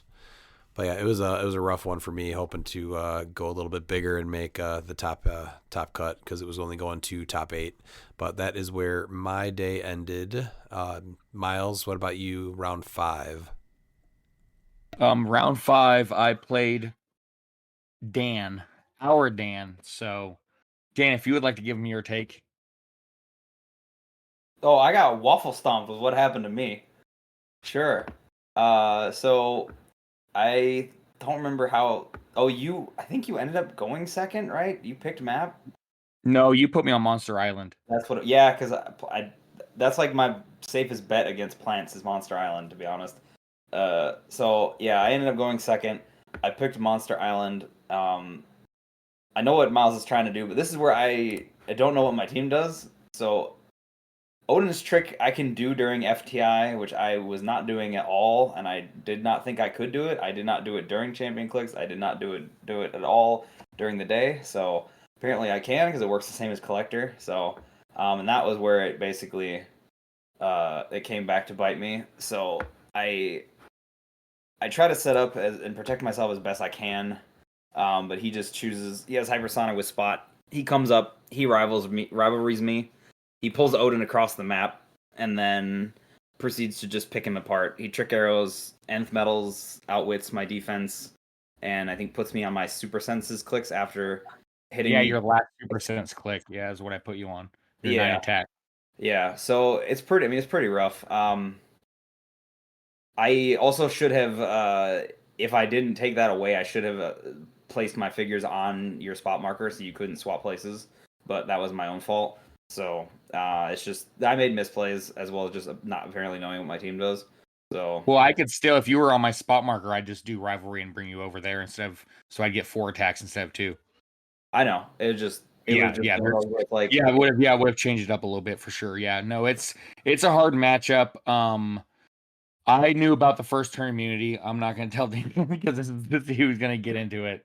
So I had one of 2 options. Yeah, waffle stomp him and then like just destroy Odin and like allow him to get points. But like you could tell, like Dan was upset because like it was he saw the inevitable, and I'm like, there's no way I'm going to give him an opportunity to try and be nice and give him points. I just got to keep my foot on that gas. if I'm gonna get, if I'm gonna get Yeah. waffle stomped by anybody, I'd rather it be you. So it was more just No, I know. Yeah, no. I had one of 2 options where because we were being on stream, so it was either let it be an enjoyable game and like have you come back and to try and let you score points and let off the gas. Nah, it's But fine. the way that the way that because you could just tell like because no one likes getting waffle stomped, and so I saw it and I'm like, there's no way. I said if I let this off the gas, rolls are gonna go his way. He's gonna beat me, and I'm never gonna hear the end of this. I'm like, nope. Full throttle, baby. Just finish it. And it was fine because it's like I basically had no recourse because Odin's across the map. I had with a TK and my 3 perplexes, I was able to get death metal over there to try to hit something and maybe go after me. But you also you chair panthered my Ares and my my fortify I think or no was it mimic? No, your mimic. Yeah. The only mistake that I did make, Cody let me know, and it really didn't change anything. Is just because was I forgot to take the free to place the marker underneath your Odin. Like that was the only thing that was, but I mean, I was planning on doing it and then I got sidetracked from something. Yeah, so basically there was really not a lot of recourse for me that match. It was pretty much like I barely got death metal over there to make an attack. I think I hit something and did a little bit of damage. I think I killed you hit Chair Panther and I just masterminded it to Dagaton to take him out. And there was one turn where if I hit all my super sense rolls, I might have lived because I could outwit you. Yeah, I pulled my birds up so I could outwit Poison Ivy's poison, and but it was just one of those where it was just a risky maneuver. But I was very just like I don't have anything left, so. But I did call your super senses on a 6. You did, or your big one, like because that's was standing really right there hard and you're to rolling. do. And I'm like, yep, here comes the 6. I'm like, yep. After you previously pantsed me that same turn, I'm like, you know what? This is gonna feel real good because that instrumental was needed. I'm like, no, I'm not gonna let him roll his imperviouses because you already were 50% of it. You already hit one of them, and that's when I'm like, you can't use team abilities. I'm like, I'm gonna go ahead and just outwit your impervious. Oh yeah, I was expecting it anyway. So I was like, yeah, I'm gonna get pantsed here, and then he's gonna be real beat up after this. So. I mean, it was fine. Like I said, if I'm gonna lose, I'm gonna lose to Miles because I know Miles is one of my roughest matchups. Like I've been playing against. Yeah, I beat Temple. Yeah, well, it's what is that? I've been playing against your plant team for what, like 6 to 8 months now. It's been a long time. Yeah, almost a year actually. I want to say 10 months. Ever since maybe because I played plants at Rock Cup. Yeah. So even before that, so yeah. I've been playing against that team for a while, and it is a tough matchup, and you do not make it easy. So it was a good time though. Like it was very much just a good learning experience for me. Of like, all right, do my team as it's supposed to be, because that at least made that harder for you. So yeah. So unfortunately, I ended up going 3-2, and with my loss to Miles, I didn't really get that many points. So I was only at like 980, I think, was where I landed on points. Yeah. And Miles was 4-2, so he moves on to 4-1. Oh, I'm sorry. I'm just looking at the final standings here. So 4-1 going in to the top 8. Pete, what was your final round like? Final round, I played Matt Leaner, and that was a pretty quick game. So his team name was Got Two Thumbs Up and a Kree Soldier. Or who's got two thumbs up and a Kree Soldier? Unthemed, it was Ghost Rider with the Dream Ruby, Wonder Woman with the +1 Longsword, Kevin with Avatar Tarwet, Prime also Bloodstone with Trick Arrows, who's a menace, Kree Soldier with the Universal Weapon, Madison with a Y and an I, but they're not where you think, with a Bloodstone, and per Degaton he had Fortify, Rivalry, Chthon, Ghost Rider, Mimic, and Tarwet. I took away his Fortify and Rivalry. We were on the bunker, and he basically just kind of sold out to get to my back line, and he brought Perdegaton ran up Elsa, who attacked and flipped a trick arrow and destroyed basically my Perdegaton, my time breakers, and then I proceeded to have the old patented once a tournament soul crushing turn that I love to specialize in, where I had very reasonable numbers with Juggernaut. I was rolling like a 12 on a 18, right? And Probably. completely whiffed. Rolled a 5. Well, first of all, I missed my hyper time roll, so I couldn't move adjacent to Perdegaton to just hand him damage. So then, where I rolled a 1. So then I was targeting Elsa and just missed her. Rolled a 5 followed by a 4. And then that was basically watching him kind of run off and just have to deal with the rest of his team. And he just flat was at that point just kind of doing what he want pretty quick. So that was over pretty quick for me. I guess my biggest takeaway from the tournament, I lost 320 there, was I had a pretty rough go of competitive events since probably Team Sealed at Worlds, where I got Dark Side, so it's like, how do you have a rough day that day? It's impossible. But like everything since then has been me really, really struggling with competitive stuff. So it was nice to be at least playing meaningful games and having a chance to make cut. But unfortunately, I ended up 3-2 and missed cut. But overall, very happy with how the team performed, and excited to start building a little bit for silver. But that was my weekend. Yeah, it was nice seeing you get a better day out of competitive overall. I mean, you did practice your team for a change, so that felt like that probably helped you out a bit. It usually helps. I did. Yeah, I did. And it did help a lot. There were still a few misplays. But overall, by the end of the day, I felt pretty comfortable with most matchups. Like I said, Plants was the one that really surprised me, and I think I really played into my own demise by putting him on Brock's and just watching him steamroll me. Yeah, putting them plants on Brock at least I was gonna say, why would you ever put plants on bunker? That is because like, they get to pick the side. So you're yeah, just, and it's harder to deal with all the markers because there's so Mhm. many like transitions and stuff, and it's just like that's a hard like that is their home basically. Like they play so well on that map. So the team, the Pragnanos team, doesn't really care about Brock's. Like if there's not a barrel, and even if there's a barrel, you can fairly well get around. It's not a problem. No, it's just the plants. You can't get to that's you're Right. if they put you on the lower elevation side, like it's Mhm. impossible for you to destroy all of their plants. No, it because was a of how- misplay. It was for sure a misplay on my That part. was more what I was thinking about is just their ability to plant markers and you not be able to get to all of them. That was more what I was thinking. Yeah, and he's making 8 of them. Yeah. Yeah, that was round 5. Then, in a nice coincidence, AEW was actually basically right across the street, right? Yep. Yes. No, it wasn't. It wasn't. It was across the street. Yeah. So after Modern, we all went to the Panther Arena, the University Yes. of Milwaukee. Yeah, and watched AEW and Ring of Honor get taped. So that was a really good time. Kind of a nice little coincidence. And then Sunday they moved into the top 8 for 300 Modern. Miles, you were the only one that made top 8. Do you want to go into how that game went for you? Yeah, I played Matt Liner, and this is when I forgot how to play HeroClix. Tons of mistakes. I try to outwitting him every turn when he's adjacent to Ghost Rider, not realizing. And I did, even though even though he was rolling shape change, even after I outwitted it, I didn't even put 2 and 2 together. I was exhausted because went to AEW. I didn't get to bed till like 1. So this is when I forgot how to play HeroClix and just made mistake after mistake after mistake. And dropped the wrong arrow.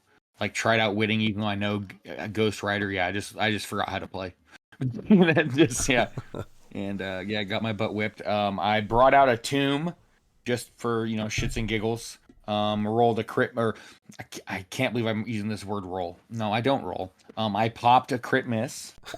Um, and then he chose Man Thing, who was and to get KO'd by a tomb, and then he also killed my Prodegaton, and he thought the game was over and started to pick his figures up, and I'm like, what are you talking about? It's not over. I'm bringing in Gaia, because like I could have went one of two ways, like forgetting how to play and then just like letting it out on Matt, and that's not the right way to handle it. Like I'm there to have fun, so I'm gonna put all of my figures on the board that I have. So yeah, I put Gaia on. She crit missed her opening attack pop as well. So yeah, and technicalities, I guess, because it didn't go to time. He beat me by mercy rule, even though he's already up by 300 after he KO'd Gaia. But yeah, it was just downhill, just mistake after mistake after mistake after mistake. Yeah, he was sweating, and yeah, his turn, because he talks out his turns, and then like he was also like talking about like what I could do, and so since I was so tired and just lost, like it threw me for a loop, and so like I did my sections wrong, but luckily no dice were rolled because I was using a rivalry, so I was able to take it back and do that correct. But after that, I was just so combobulated and just tired that that's when I forgot how to play. That was a rough ending to a good run, though. Oh yeah, no, especially because I'd never play tested it. That's the one thing I learned. Like Prime Ham, I forgot to use a lot just because I never played him before and I've never tested this team. So this team does have untapped potential. Treasure Chest is not useful. I think Ares would have been huge on the sideline, especially with me using the Hypnotic Arrow. Because when people look at the team, they're going to assume no one has blades, so he's going to be left alone. So I could drop a Hypnotic Arrow or Mind Control with Ivy to then do an Ares Bomb. So yeah, this team still has tons of untapped potential, and it overperformed. The ELO just recently came out, and somehow I was able to keep my ranking of number 1, but that's just because I was blowing out the other opponents, and my 2 losses were higher ranked, so I got lucky there. But yeah, the team I played just completely it caught me off guard at actually how well it handles everything. It was just a well-built team. Yeah, still a good run nonetheless. Yeah, Oh, yeah. You did great, Miles. I mean, like it's good. I think one of my favorite parts was having everybody playing for meaningful games the last round. And obviously, Dan and Miles were going to sort themselves out. But I mean, it was such a huge win for me to even be yeah, that in was that really moment. Because it has not been great lately. Yeah, because I like know Redmond typically makes cut, but there was a chance that realistically all 4 of us could have made cut if Dan was able to get more points and everything. I mean, it's fine. It's one of those like, if anyone's gonna bury me, I'd rather be you than somebody else. So that's just how that goes. I know, Matchups are important, and you are. And he's just like, I'm not used to getting waffle stomped ever. Oh, it was definitely that. I was like, oh. But that's how I build my team, and that's why like a lot of people, like even like Patrick Frazier, wasn't expecting it. Like my teams are built to waffle stomp. I either waffle stomp or I make mistakes and lose. Both my losses, Azrath actually came up to me. He's like, "Thank you for losing," because I was looking at my best chance of getting to the finals, and Matt had to beat you because he knew that like my team matched up with his really well, and I made mistakes. So that was really cool to hear him see that, and just yeah. I know I build good teams, but like I did not expect this team to do as well as it did. And just imagine if you got some practice games in. I know, that'd be crazy. All right, so I'm going to wrap this up with the top 8. So taking 8th place was Nate White. We went over his team. Taking 7th was Nick Blue's camo team. We did not go over this one, so Nick played camo with the Hell Cycle, Butterfly with the Chair Panther, Bloodstone combo, Molecule Man Legacy, Perdegaton, Zenzi Pog, and one of the Legacy Daredevils with the sideline of Canon Event, Ares, Beetlejuice Mimic, the Penguin from Notorious, the 05, and Death Metal Wonder Woman. And then coming in sixth place was Jalen Major. He played Ulysses the Goat, which was Ulysses Bloodstone with Stormbreaker, Diana with the Hell Cycle, Kevin with Avatar of Towerette, Chair Panther with Bloodstone, Elsa Bloodstone with the Trick Arrows, Perdegaton, Timebreaker, the 5-point.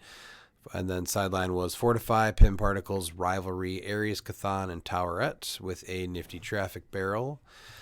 And then fifth place was Miles. Fourth place was Matt Leaner. Third place was Brody Bobbledyke.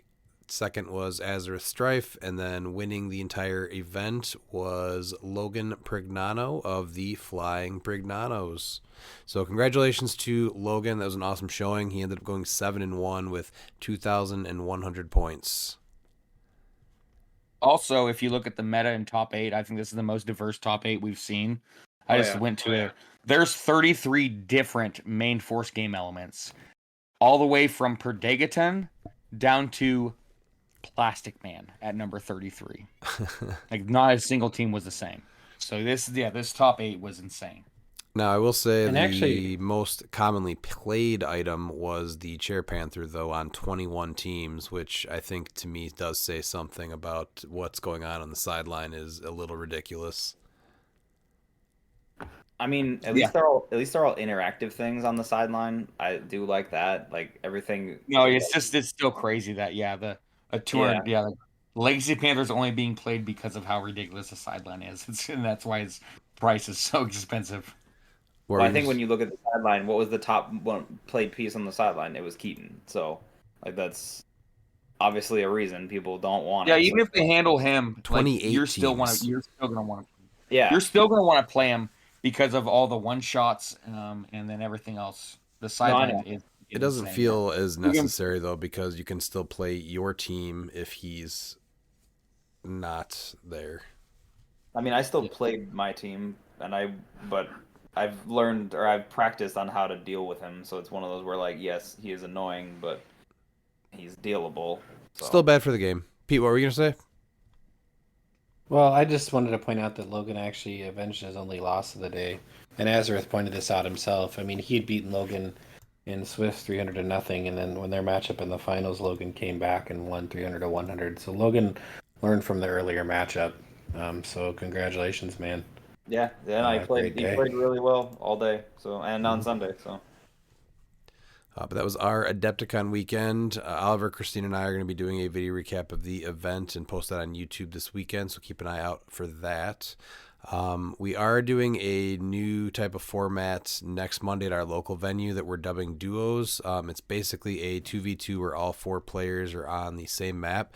We'll post the rules for that we're going to be using. But the easiest way to explain it is each player builds a 200-point modern team, and all figures between you and your teammate are considered friendly for all in-game effects. And you and your teammate share a sideline and map choices. And that we will be streaming. So if you have an interest in seeing how that plays out, you can check that out as well. That'll be live on our YouTube next Monday. And then last year we do have 1 or 2 listener questions. Your ass better call somebody! First is Alec Muser. Do you think this is the healthiest the meta has been in a long time? It feels like anything can win. There's no consistent builds dominating right now. We have some pieces that are almost must plays, but there is no S+ tier strats or teams. I think it's definitely the wildest it's ever been. There are a lot of elements right now that are pretty ridiculous, but there's so many counters to them, and it seems like it makes some of them more fine. But Rivalry being countered by Fortify, Beetlejuice still terrible for the game. Chair Panther kind of counters that, but just the sideline itself, I think, is getting out of control. So it feels like half the game right now is your sideline. I think there's a decent number of unhealthy elements, but there's so many that you can't fit them all on one team. So you're seeing variations of teams and a wide variety of pieces that can be used. But I think the one shots are really going to start controlling the pacing.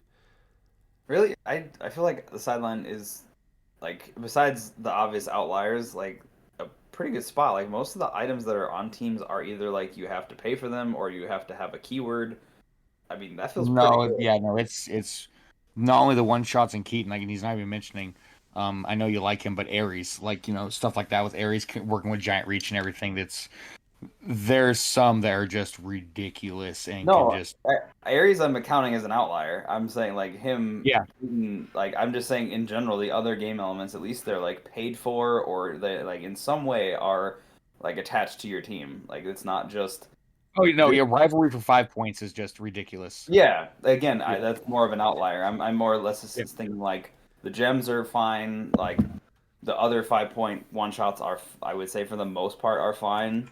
It's just those like outliers are kind of what I feel like make the big difference here. I just think there's a lot of You know, I ridiculous agree on stuff that. out right now. Yeah. But there's so much that you can't fit it on one team, so there is variation in that. Pete, what about you? I think there's just a lot of strong options, which makes for an open meta. He's right in that. I think the thing that is almost closest to a must play is Legacy Panther, just to control the sideline. Which is being seen. Yeah, I mean, there's like as much as I hate Keaton, I'm almost considering letting Keaton run wild to get rid of one shots, which is crazy. Yeah. But you can't have Fortify go off, like especially with certain teams. That means the pass team is off and running, and you're probably losing in 2 turns.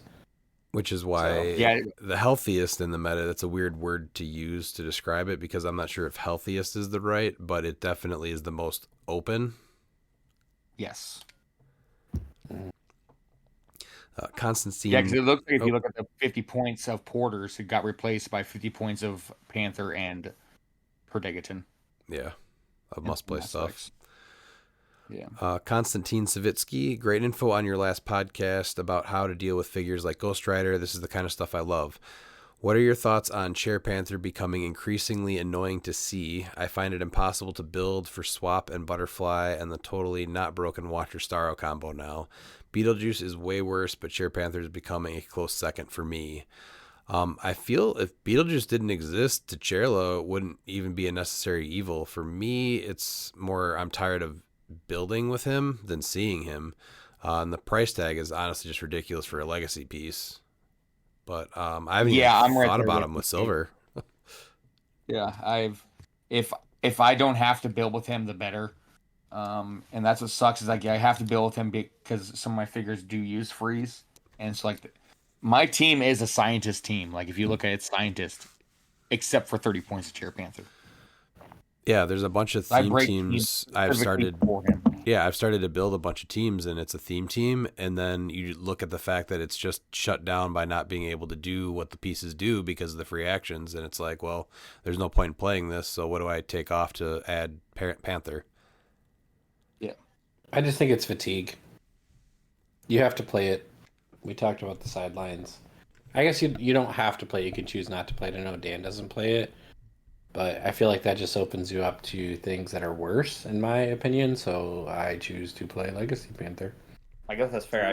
I had a positive day on, like, I didn't get to cut, but I at least had a positive day where I landed overall. Like, I technically landed in the top 16, and I did not play either of those game elements, and it was just fine. It is possible then. Yeah, that's for you specifically with the Odin and everything. But I mean, overall, it limits your team building for other things. Yeah, I just think it's worse than it is helpful. Brandon Hogan, is Beetlejuice a big counter main force instead of sideline against the Collector? So I saw varying opinions on this one, but I think he is a big counter, but you really have to like be smart about your other 185 points since you're probably putting a motorcycle on him. I don't think it's slow. The only thing it's to do is slow him down. He's still a threat to kill you. I don't think that it's a counter at all. All it's going to do is stop him from collecting. It's not going to stop him from killing you. No. Yeah, that's the thing. It takes away like his icing. It's not even like he's still just a great figure even without the collection. I think that if you take that extra 185 points, you can try to kind of counter it, but it's still going to be tough, and it's not going to be like half the field is collectors, so you really can't just build a full anti-collector No, that's team. Exactly why I think him on main force. I think Rob Olger was an outlier. I think his matchups were favorable and everything, and Rob is a great player. I just don't think him main force in modern is smart, and I think that people are going to try that and then realize real quick that they made a mistake. Yeah, the universal weapon, I think, is going to make that a little harder because it is on a decent amount of teams. And now that you can use TK instead of the free place from the time breakers, I think that there's a little bit more going on there now. I think it's always a bad idea to build for one piece. Yeah, it's never a good idea. Yeah, to like if you're hyper focused on like one piece, you're not going to do well against the field. And it's not like he's shutting off the powers you get on the collector, and it depends which collector build, because the collector builds aren't universal. There's definitely a predominant one, but there's a lot of ways to do it. Yeah. Yeah, there's variations for sure. Also, what was the most interesting team each person played against in Modern? For me, it was definitely Nate White's team. It was such a mishmash of pieces that it still worked really well together. And even though I knew what it could do, with the exception of forgetting about Wally's blades, it still was just really surprising how smooth it worked together, and it just kind of really held me down pretty bad. This team for me. It was all over the place and just it's pick your poison. There's just so many attackers that it's really hard to really bog down that team in one turn because, I mean, you have Deadpool and Elsa, Wally West, Deadpool, Hitmonkey, Pegasus, Cap. Like those are 4 very good attackers, and it's gonna be hard to one turn all 4 of those. So it allows his team to come back from just utter defeat. Yeah, I know that's definitely exactly how he built his team. Yeah, and it's great. My favorites were it's tough because I really like Looper's team, and every time he rolled and pulled out Thanos, I like everything just kind of puckered real fast because he comes out with that 14 for 6, and you're just like, all right, is something gonna die? So, but otherwise, it would be Anthony Berrigan's team. That team, like, I play pretty aggro, and I like to just, all right, we're going, and we are gonna be fighting. So just dropping the whole team, like, and just trying to hit stuff is a good time. So I definitely like that kind of thing. Matt Leaners, it just was a very flexible team. Yeah, I thought it answered a lot of things in the meta really well. And there were some definite obvious plays that you play together and then not. And Plants is phenomenal. I know Miles talks about it. I know Bookwood plays it. I had never played against it, so watching its efficiency was just incredible to me.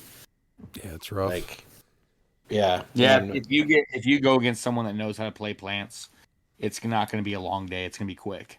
yeah, it was quick and brutal, and it was very impressive. What team gave each of you the toughest challenge in Modern? Toughest was definitely, I think, Denny's camo. Just that cannon event card handing out immune when you KO the shark. There's literally nothing you can do, and this huge 100+ point shark is just staring at you. So that was, I think, definitely the toughest challenge, is just deciding on what you do about that, because there's really not much you can do. No, this is where it gets hard because, like, even though I lost to Matt Liner and Az, like, those teams didn't give me a tough challenge. Like, those were just the way the breaks went. The toughest challenge was honestly the first game against Ken with the collector, just because of the rollouts. But luckily I was able to, like, that would have been the toughest challenge. And even though despite my losses to Az and Matt, I still think Ken's team was the toughest challenge for my team. Yeah, it was. I said I'm surprised at how well, like, my team was able to hang with everything, and, like, despite one or two, like, mistakes, both of my losses could have went either way, which is really great. And it's either wipe or be wiped. Like, that's how I play, and that's exactly how it played out. Mine was probably honestly Miles' matchup. Like, he always gives me a tough time, and Plants are probably my worst matchup. But even with your variation, like, it's just such a tough fight every time, and I never feel confident in, like, my avenue of trying to tackle Plants. So, like, against somebody else, I might have had, like, okay, I can maybe maneuver this because you played it against me enough. But Yeah. every time I play, you always have something up your sleeve that I'm like, oh, wasn't. Yeah, no, yeah, this was a completely different. Yeah, adding Spot and Prime Ham was definitely key for sure. Plants destroyed me. But the one that was actually the toughest matchup was, and it's funny to say, was the Wakanda team. I mean, it was just a pretty simple Wakanda team, but very effective. And it was a lot of good fortune at the end for me to win, honestly, just because it's so hard to kill things consistently because of the Prime Panther revive and the support on Ramonda. So that was it. I mean, I'm not gonna call it a tough matchup when somebody's team dismantles me. It was tough on me, but not tough on them. So. Yeah. Then Joe Ruffing asks, is it time to start specifically building to beat Collector, and does that mean a resurgence of Talon Prime and Assassins? I think there's too much out there to build specifically for counter or to counter Collector, but you definitely need an answer for him. He was 3rd and 4th at Champion Clix Open, and now he just won Adepticon, so he's not going anywhere. But you need a plan. I don't know if Assassins is the answer. I think it's close, but it's just missing a little bit of support and a different type of attacker. But it's really close. Yeah. Yeah, you're not going to specifically build to beat him. There is one of the best attackers in the game that is not really seeing a lot of play, and that's Pegasus Cap, because like that was the one thing that really hurt Logan's team, because without being able to use equipment, he's not a 22 defense, and a 19 is a lot easier to hit than a 22. Definitely. Exactly. Yeah. Joe, we love assassins on this podcast, and we love when you build teams. So if you think it's a good idea, it's probably a good idea. I'd like to Never see another. specifically build. But yeah, I think that's a bad idea. never just counter build for one team, because then you're hurting yourself against the rest of the field. So You won't ever match up against it. exactly, like what is it? The best way to is you build a good team and you try to have an answer for something like that, and you work it into your existing team. That is the best way I can put it. Yep, I played 3 collectors at our IC regional and 0 at Adepticon, so it's rough to just try to build for one counter. But I would love to see another Joe Ruffing Assassins team. Then we have Wes Robertson. Can we as a community chip in together to pay a retainer to Claywood or someone else who is super gifted with programming skills to design a better version of Roll20 for HeroClix? So this might be an unpopular opinion, but I don't want a good digital option. Playing HeroClix online isn't playing HeroClix, and everything that we do is with technology. So it's a nice way to not deal with that, and I'd hate for it to evolve into like an avenue that people choose it over in-person gaming. I would like it to be. I think you like need me in the middle. Yeah. For me personally, because that's the best way for me to be able to play. And even though that's why I haven't really been playing a lot, is because I hate Roll20. So something similar to that would be nice. At least like for us, like as a team, I think that'd be great when for teams to use. I don't want to see people trying to really get tournaments going and everything, because I think that really does take away from locals trying to build. But I think that's also a good option for people that don't have a local. So like I'm for it and against at the same time. But if anyone can do it, it's Clay. I think it's a great tool, but I think it's better to actually play in person than play on it. I like it as a tool. I like it for practicing, or like trying to work with like somebody like Miles who isn't local. So it's like, hey, can we get a match in? Like, sure, but yeah, I still enjoy the in person play, and that's what I play HeroClix for. It's just more, hey, it's a nice like alternative, I guess I can say, or like it's an addition. It's not the primary way the game should be played. And it stays like that right now because the only option is terrible Roll20. I just feel like if it turns into a very reasonable option, that it's going to become the way that a lot of people play. I think having an option is good, because there's a lot of people that just don't have a local or anything, and it could help get people to join the game. Roll20 is honestly the reason why I was able to get back into Clix to begin with. So I have a little bit of a soft spot for something like that. Pete, what about you? I won't play on Roll20. I mean, Clay is super talented. There's a ton of super talented people in the community. I think there's a place for it, but I don't want to play another. I don't want to spend my time staring at a computer screen. I spend too much of my time doing that now. Mm-hmm. I like the tactile fun of the collectible and the feedback and the getting together with everybody. So it'd be cool if it was available for people that want to do that sort of thing. It's not going to be something I ever participate in. And I wouldn't be surprised if some play groups get smaller because of it. Second question. Yeah. Congratulations on a fantastic team showing. When is the last time the whole Degenerate team were at an event together? I think World was a pretty good showing. Red, White, and cliX was World, solid. We're only missing 2 or 3. Yeah. But this was the first time that all 11 of us were in the same place at the same time. Yeah. So that was cool. 3, seems like there were quite a few upsets this weekend. Is the meta so wide open that it's impossible to plan against? What other factors possibly affected the change of player dominance? It definitely feels like it is wide open. There's just so many different things to plan for. I think now more than ever, you can't plan for everything. You know, you just have to accept that you're going to be fighting almost like a losing battle from the beginning with how many potential things you could come up against.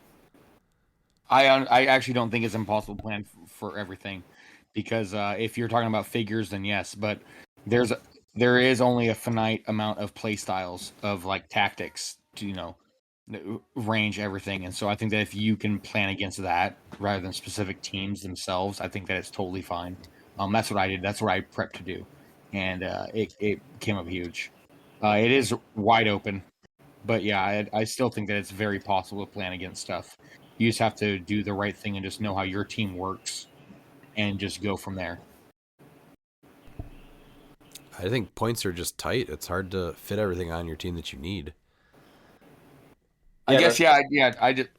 Like my team just worked like exceptionally well against everything. So yeah, and some matchups, I guess that like the collector matchup, I don't know how the hell that even happened. Like that was intervention. Mm-hmm. Dan? I mean, I'm okay with that. I think you have to make choices on like when you're team building, and I think that's good.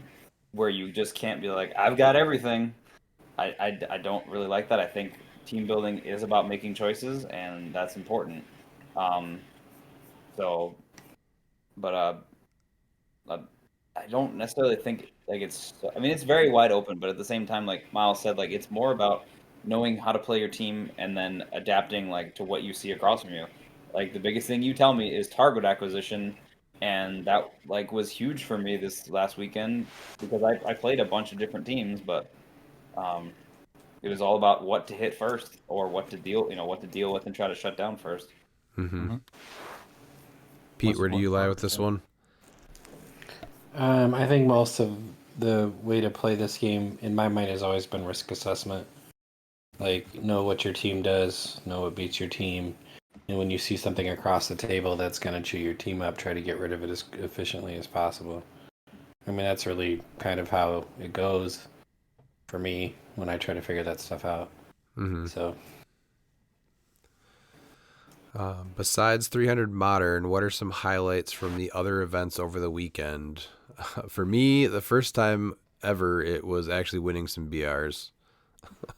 Yeah, it was. I didn't really play too much. I did, I think, two supercharged seals. Those were fun, but no, yeah, it was. I guess the highlight would be the battle royals where all 3 of my opponents and me used the pop dice. That was extremely fun and just hilarious. Just the pop dice in general. For me, like just getting to hang out with everyone was a lot of fun. I will say, like, so Miles and Aaron crashed with me over the course of the weekend, and my house is way too quiet now without you two jokers. So like I miss that now. This is like sad times. I'm sure you were ready for them to be gone. Yeah, I mean, I was time. told to bring this up, so I totally forgot. But what we learned is that Back to the Future is actually 77 miles per hour, and Dan does not want to wake his neighbors up. And the only time I clap, if I clap, you're getting the golf clap. Yep. Then we have an addition from Westpool. What is it about wrestling that is so appealing to the same audience that also plays HeroClix? I want to congratulate Hollywood Miles on a great first appearance at HeroClix. He seems way less obnoxious than Aqua Miles. I look forward to rolling dice with him someday. What was the overall impression of Hollywood from the rest of the team and the rest of the players at Adepticon? I think the first part of that, you're probably looking at there's the larger than life superhero energy in wrestling that probably connects the two. But on to Hollywood Miles, I think he brought some great energy. Did anyone not appreciate Hollywood Miles? Nah, Hollywood was good stuff. We hugged it out after our match. It was a good time. It was good stuff. Yep. Hollywood Miles Man. come to play. Yeah, I know Bookwood did not have a great first time because that's when I quit the game and Hollywood Miles stepped in with the hot tag after the pop dice were taken away. So I think that was probably the only bad experience that someone had with Hollywood Miles. And looking forward to rolling dice. That's interesting because Hollywood Miles doesn't roll dice; he pops dice. I think Hollywood Miles is great. I have nothing to add.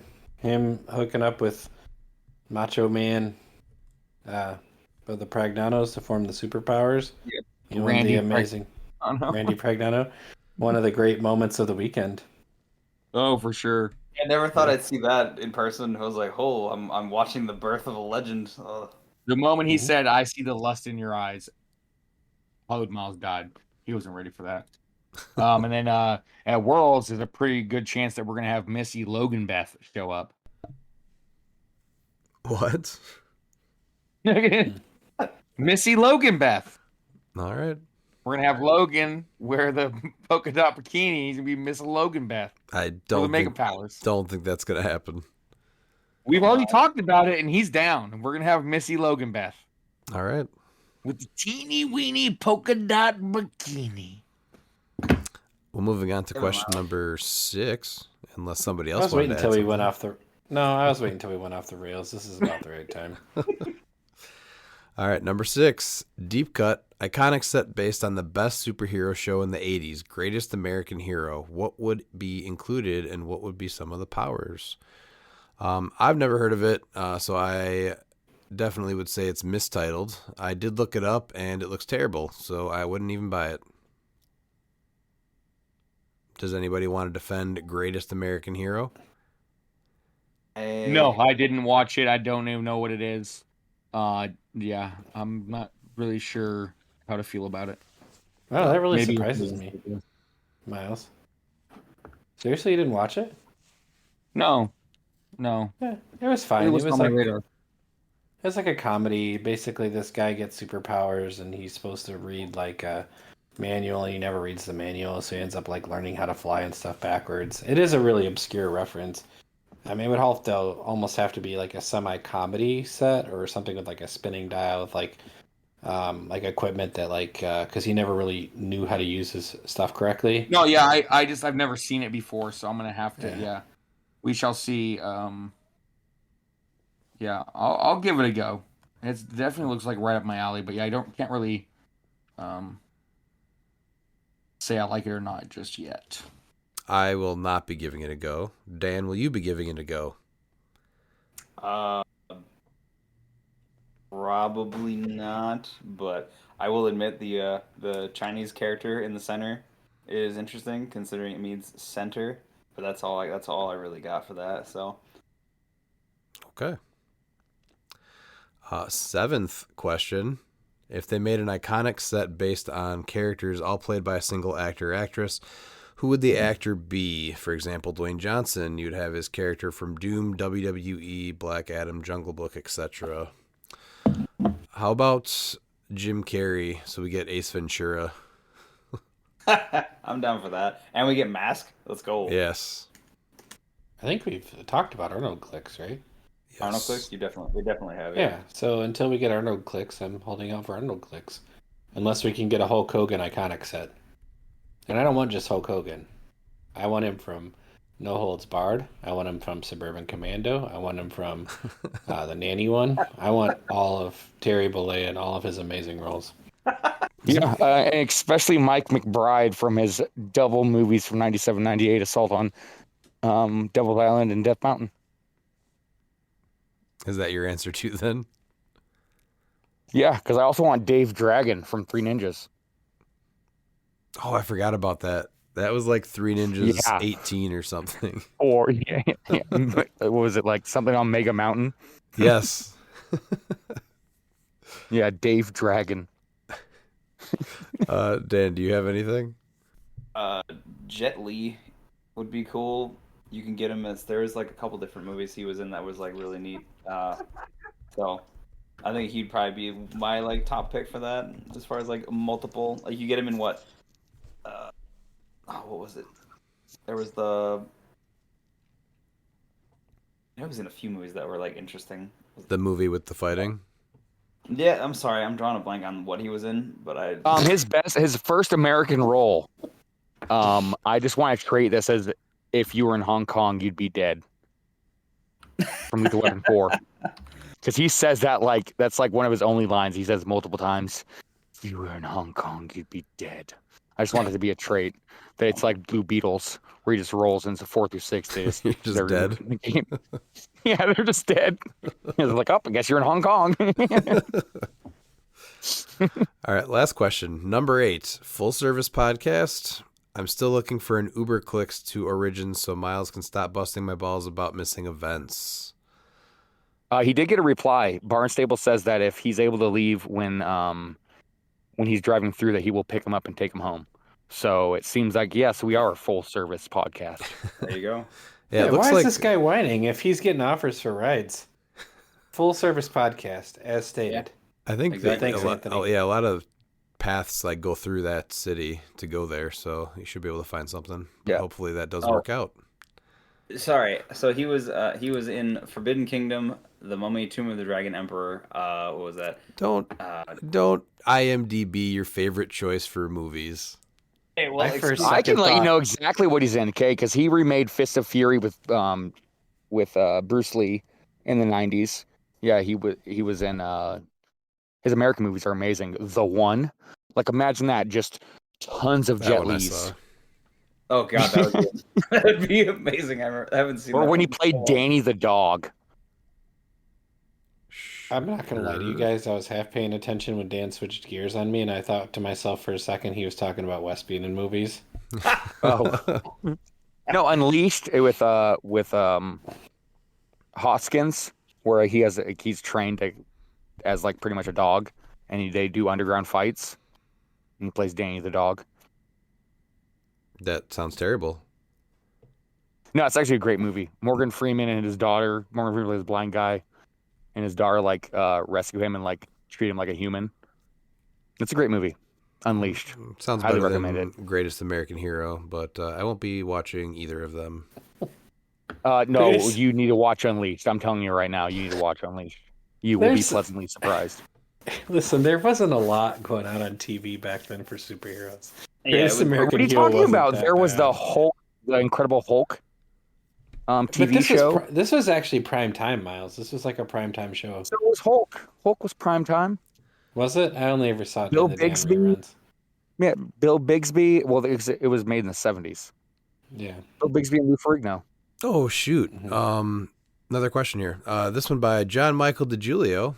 How do the low risk cross map alphas of the current modern landscape, butterfly, plants, dooms, etc., compare to those in other eras of cliques? It doesn't. We've never had anything that the low risk is exactly what he's saying right there. There's nothing that's been as low risk as this. Oh, they're The totally. Alphas. Do you not remember ID cards? Hey, I'm gonna shoot you for 7, and I'm gonna disappear. I didn't play in the ID card. I forgot Okay. about ID card. Yeah, but era. that was There's- also like a one and done type thing. I think the biggest difference is that the teams aren't putting as much resources into defense, and there's not that terrain or barrier to block the map up.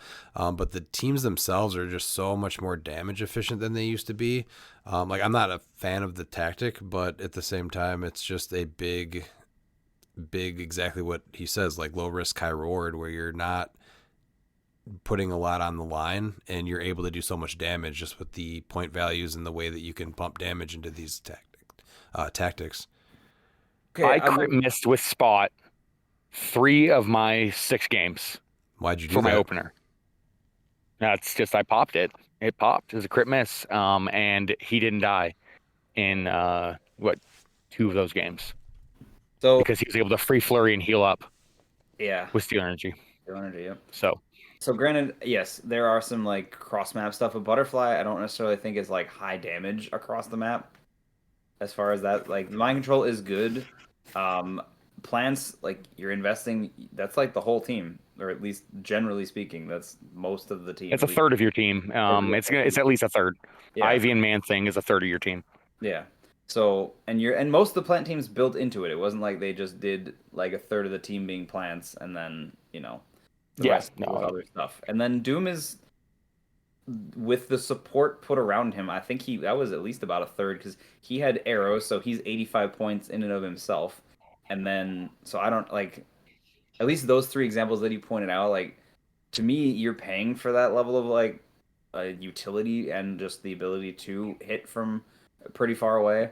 So, but then it's a spot at 70 is where it gets really, really crazy because you can't interact with his marker. Yeah. And like I said, I rolled crit misses and still it didn't bother me. Like that's crazy that a crit miss alpha doesn't even affect you. Yeah, I don't know. Like as far as like me from what I played beforehand, like nothing compares to like what I would say like Vulture just like mowing through a team in one go and just being like, all right, I'm done because he killed my entire team in one turn. Or ID cards where you just call them out, you shoot for 7, and then poof, they go away for 5 points. So that's hard for me to like say, yeah, this feels totally the same or worse. Well, I think ID cards are way worse. I just think this is just what is going on right now. That's all. I mean, you coming up rotation, you're going to see a lot of this stuff leave. So I will not miss the Disney or the next phase arrows, that's for sure. Then we have Michael Kornichuk. Congrats to the team and especially Miles for the deep run. Had a couple of questions for the group. Spider-Ham Prime. I understand he's great, but what made you want to run him on your team? And more importantly, did you knock somebody back 16 squares? Sadly, I did not knock back people 16 squares.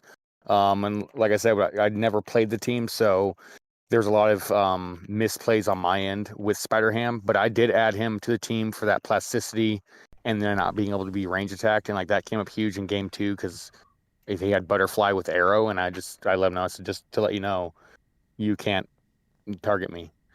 And I just show him the card and say it's because I'm within range. I'm within 4 in line of fire of the Butterfly itself. So it countered that. Giving the plasticity was huge. He was also a great attacker and giving me prob. But I misplayed him a ton.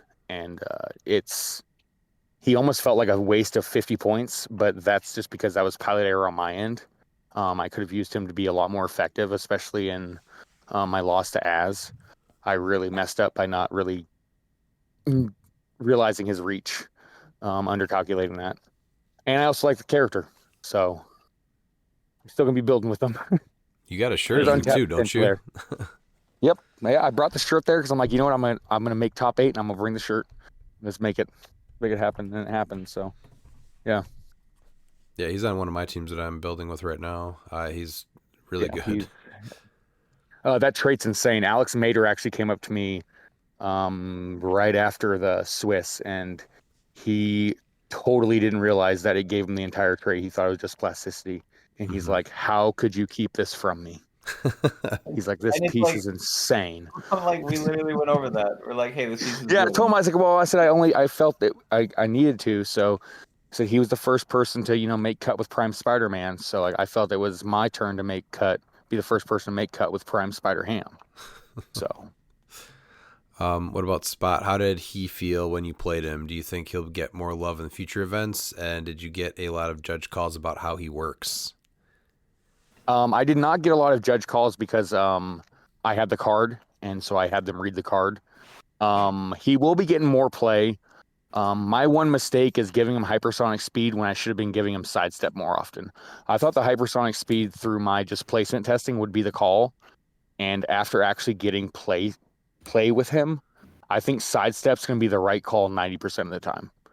I think having that third attack is nice, but being able to sidestep and use your phasing to get to where you need to, and then sidestep to outwit, I think is very, very important. So I think sidestep is actually the right call majority of the matchups. Even in the games that I won, I still think that the sidestep would have been the right call. That's interesting. I would have thought hypersonic for sure. Yeah. Third question: Big Daddy Collector stole the show this tournament. Do you think it's a one-off, or will Collector keep dominating? I'm not sure about dominating. I think Logan solved. No one was prepared for the high defense Collector. I think that's what is really not being talked about as much as they just think that Collectors just won the event. If you look at all the other Collector teams that have been played, they're roughly the same with the Motorcycle, the Dream Ruby, etc. Logan went completely out of the box by playing Motorcycle on combat reflexes, the Cap Shield for energy shield deflection, and then the Broadsword for +1 defense. I think that's why it dominated the way that it did with the high defense and the reroll from Kevin. No, I mean it was a good team. I played against Logan, very good team. Like it was very effective at what it did. So Yeah, he's not going anywhere. He's going to continue to do better, especially if we get even more equipment that could change the build a little. I don't necessarily think he's gonna like dominate or like, but he's definitely gonna be a part of the high tier pieces that are good and are played regularly. Yeah, Adepticon was insane if you actually look at it, because most of the top 8 were 4-1, like including my team, like, and they were all different. So I think that the high defense I think was a huge part. Azareth did beat it in Swiss, but he did learn it from it. But I think there's a lot of teams that still could have took it. I think if things went different, I think Matt's team could have won. I think that if I played a little bit different, like I think I had a chance at there. Yeah, I think everyone in top 8 all honestly had a chance to make it to the finals. Yeah, it was and win it. Crazy how much there was not a single top 8 team that you're like, why is this here?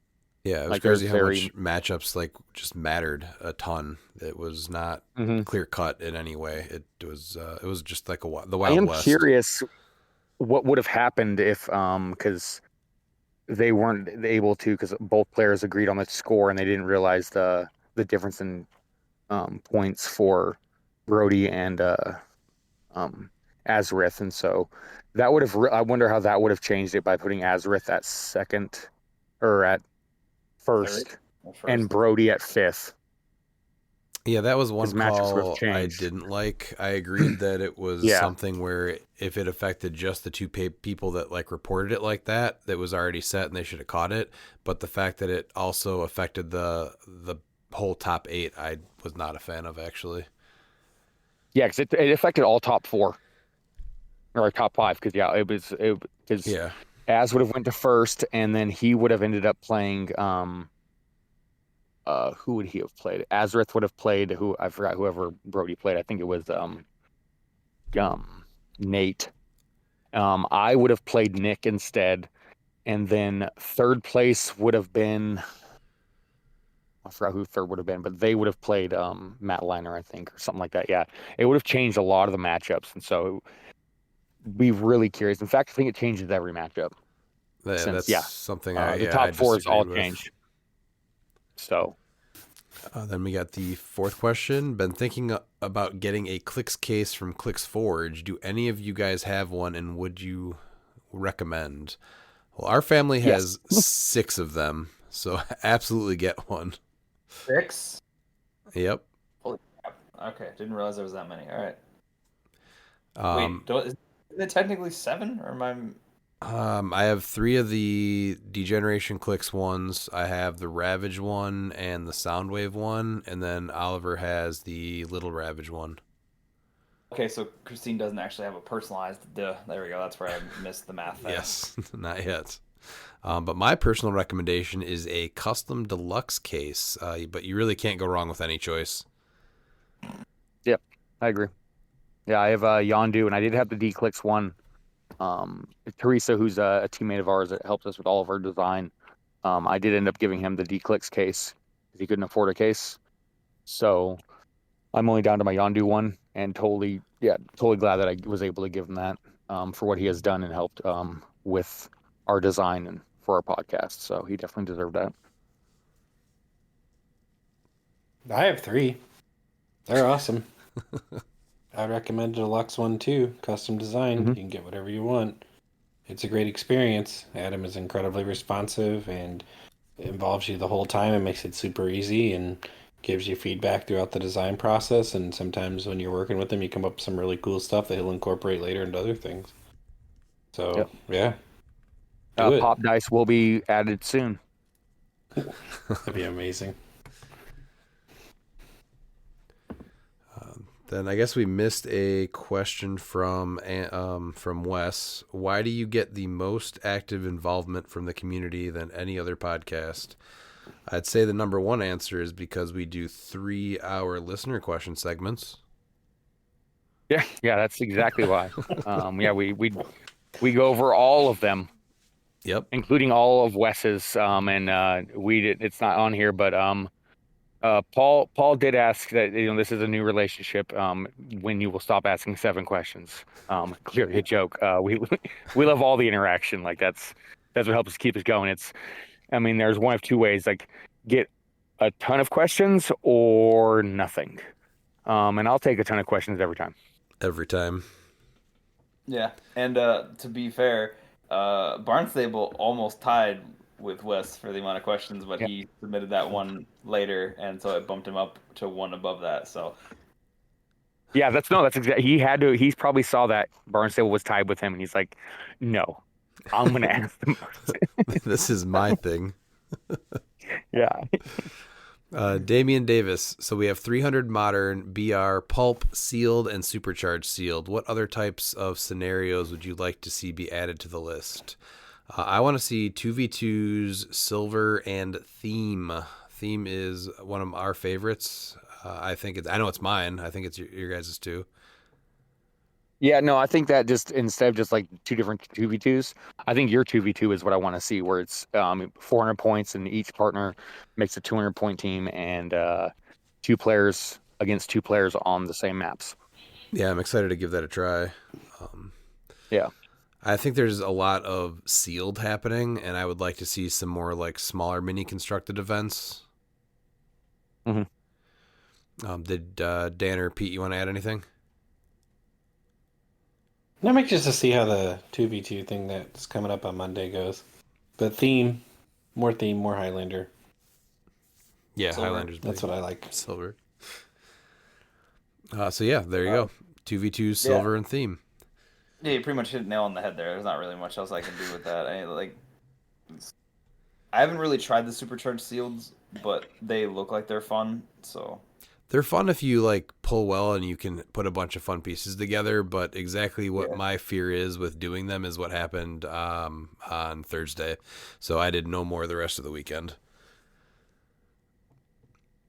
I managed to pull my CUR, and nobody's surprised by that. So there's better packs than Collector's Trove, and the one pack I pulled was all the Cur, but it was the Guardians. So sometimes you do luck out with the Cur. That's a fun one to play, though. That was. Here's the problem with Collector's Trove and Sealed is Thanos is a thing. And I'm just personally over Spider-Verse. I played enough Sealed and Spider-Verse. And enough BRs. Yeah, the rollouts just get ridiculous. I'm just like, all right, yeah. that's I'm so good. much fun, though. It is I'm not, good. Dan. Well, for y'all, it's not. For me, it is like the best time ever. So All right, let's get this No, the over. reason why I hate rollouts is because it can cover up for shitty teams. I hate that. That's very true. All right, let's get this over with. We have Recyclops Shroot, Bizzed, I have returned once more. Redman, my circuits are polished and ready to make your life great once more. I bet you were busy polishing off your own circuits. I saw you had a great weekend in 300 Modern Swiss. Dice issues or skill issues? Neither. Hollywood Miles has descended upon us now. Did he give any leg drops on anyone? Also, I saw some Keatons being played. Were there any arm wrestling matches? Miles? There were challenges, but all of them were declined because they are not in 5th grade. also, he couldn't do any leg drops because his matches never went to time. So Yeah, he the whole couldn't do entire bit. entire thing with Uncle Aaron was that I was gonna point and leg drop him if it went to time. None of my games came close. Not because he waffle stomped everybody. So- Yeah. Or got waffle stomped. Yeah. So, but hey, you know what? No one accused me of stalling, so I'll call that a win. That's good. How was the odor there? Any guys in need of showers or deodorants? I would actually say there were a couple offenders at this event. Did Westpool or Peter Marshfield show up to back up their words? Enough with talking clicks. Time for playing clicks. Yeah, I think they're both AI generated. You think they're both AI generated? Yeah. Yep, I think. Are we sure that they're not all just Ray Cyclops root? They could be. They could be because neither one of them are on the ELO for the modern. They do not exist. They don't exist. They're not on the ELO rating, and that's from all competitive. It's too much events time for talking clicks 2025. and not enough time playing clicks. Yep. Was anyone starstruck when meeting Hollywood Miles for the first time? All right, enough of this. Time to serve some blueberry pies to people. Whoosh. Take a long extended vacation, please. Or Cyclops. All right, moving on to Rob Peterson. How did BRs go? Did you miss me? No shade at whoever was running them in my absence. I thought BRs were super smooth. And again, the pricing was great. Each BR had 4 LEs dropped, and at a $20 buy-in, you at least made your money back with every single one that you did.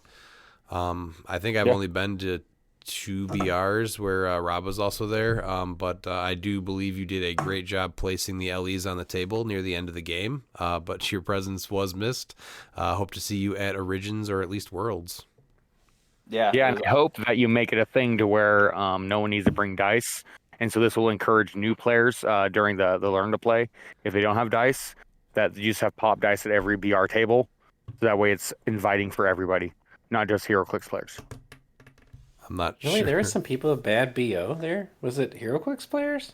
There was a couple. Yeah, there's a couple of aisles. Well, maybe we could make a suggestion that instead of, putting down con LEs, they could put down deodorant sticks. That's a good one too. Then we But have we did miss you, Rob.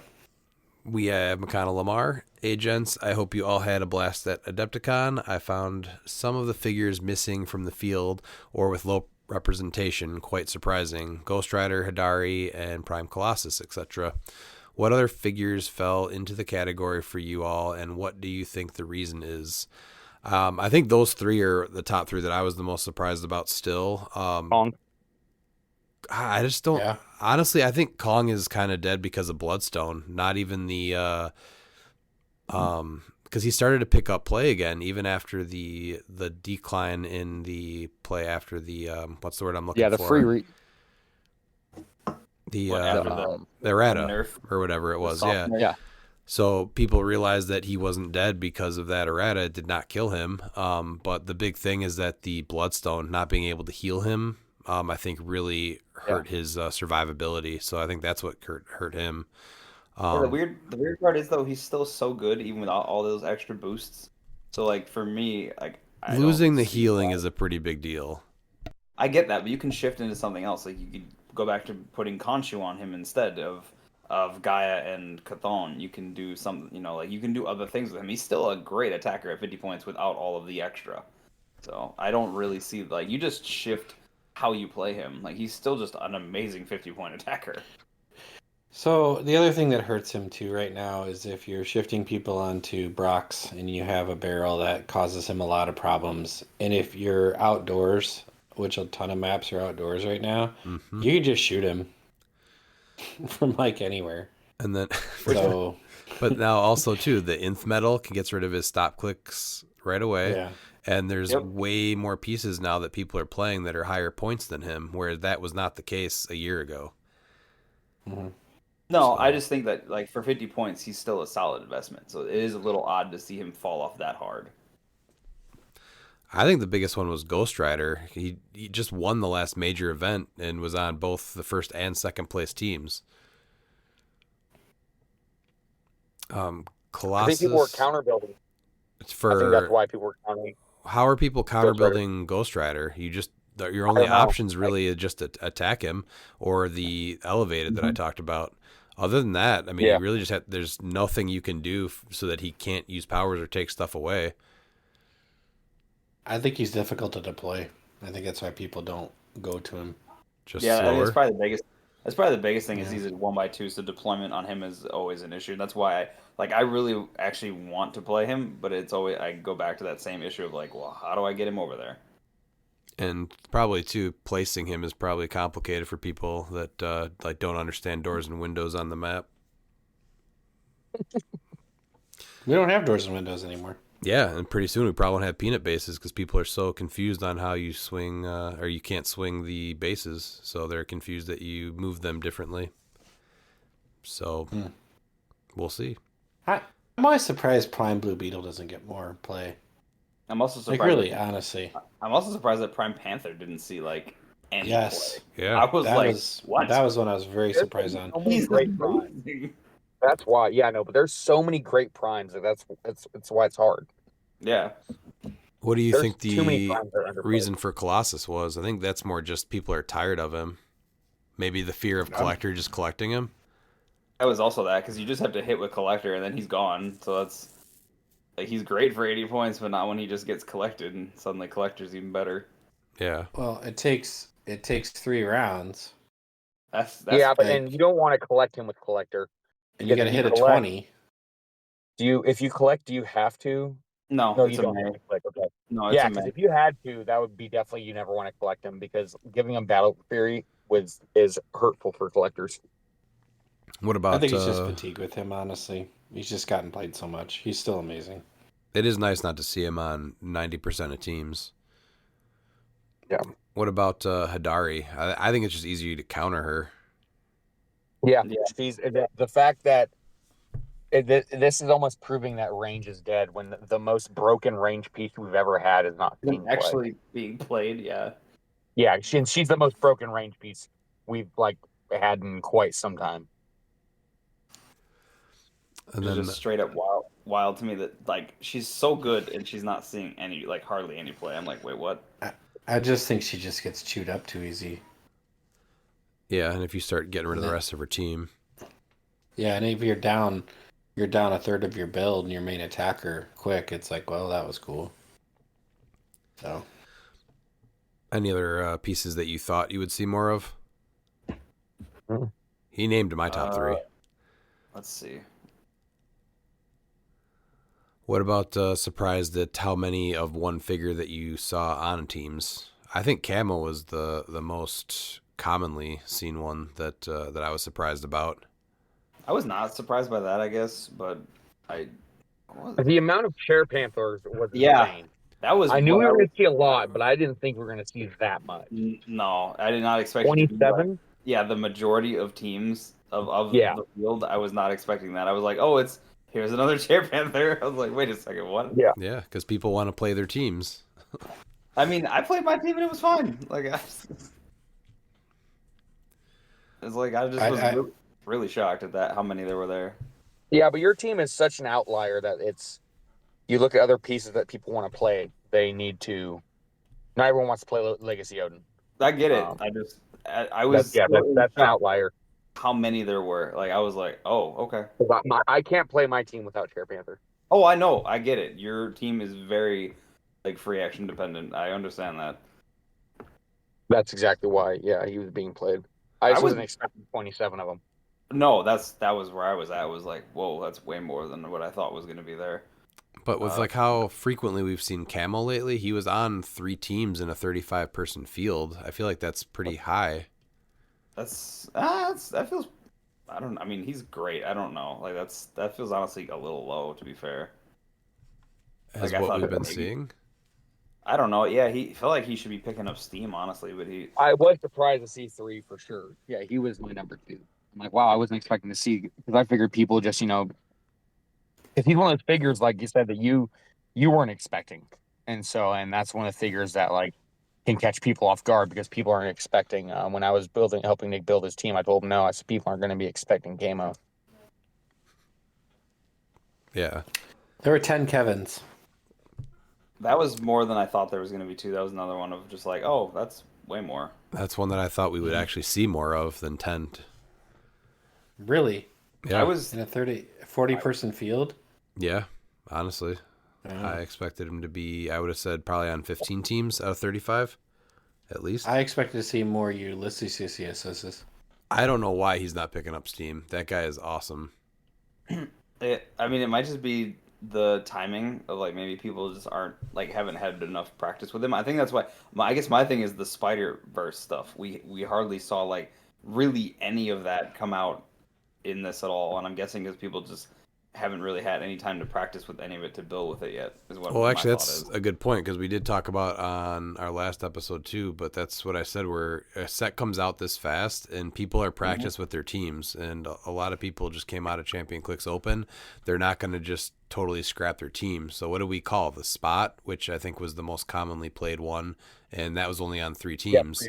Spider-Ham was on 2, and I think that's it, with the exception of like one shots. Let's see. Hold on. You said main force. Yeah. I think. Yeah, main force. I Yeah. can't see if there's anything else here from Spider-Verse that got played on main force. Nope. Yeah. No, those are the only two. No, yeah, that's it. Really, that's a surprise because there's like good stuff in Spider-Verse, and I am But genuinely. it's because it's the lack of people able to be playtesting Yeah, with them. that's fair. I don't disagree with that at all. I was surprised to see only one Prime Rogue in Modern. That was the other thing. I was like, oh, that's a surprise. I thought we might see more than one. What about the team that caught your eye the most? I'm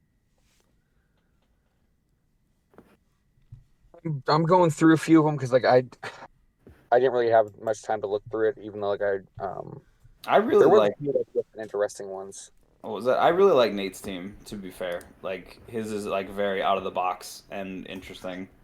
Yeah, I probably would The second last that one. place team, the last place team looks really fun, and I don't understand how it went 0-3. The Ghost Rider with motorcycle, Wally West with longsword, Kong with Khonshu, Spider-Ham with Bucky's arm, Legacy Panther, and Timebreaker went 0-3. Yeah, that seems like it's pretty strong. But it Yeah, could again and just be like the matchups that we were talking about. There were so much variety in the entire day.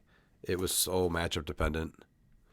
Yeah, it definitely could just be something like that too. So Oh, Oliver's the one that wiped him at the end.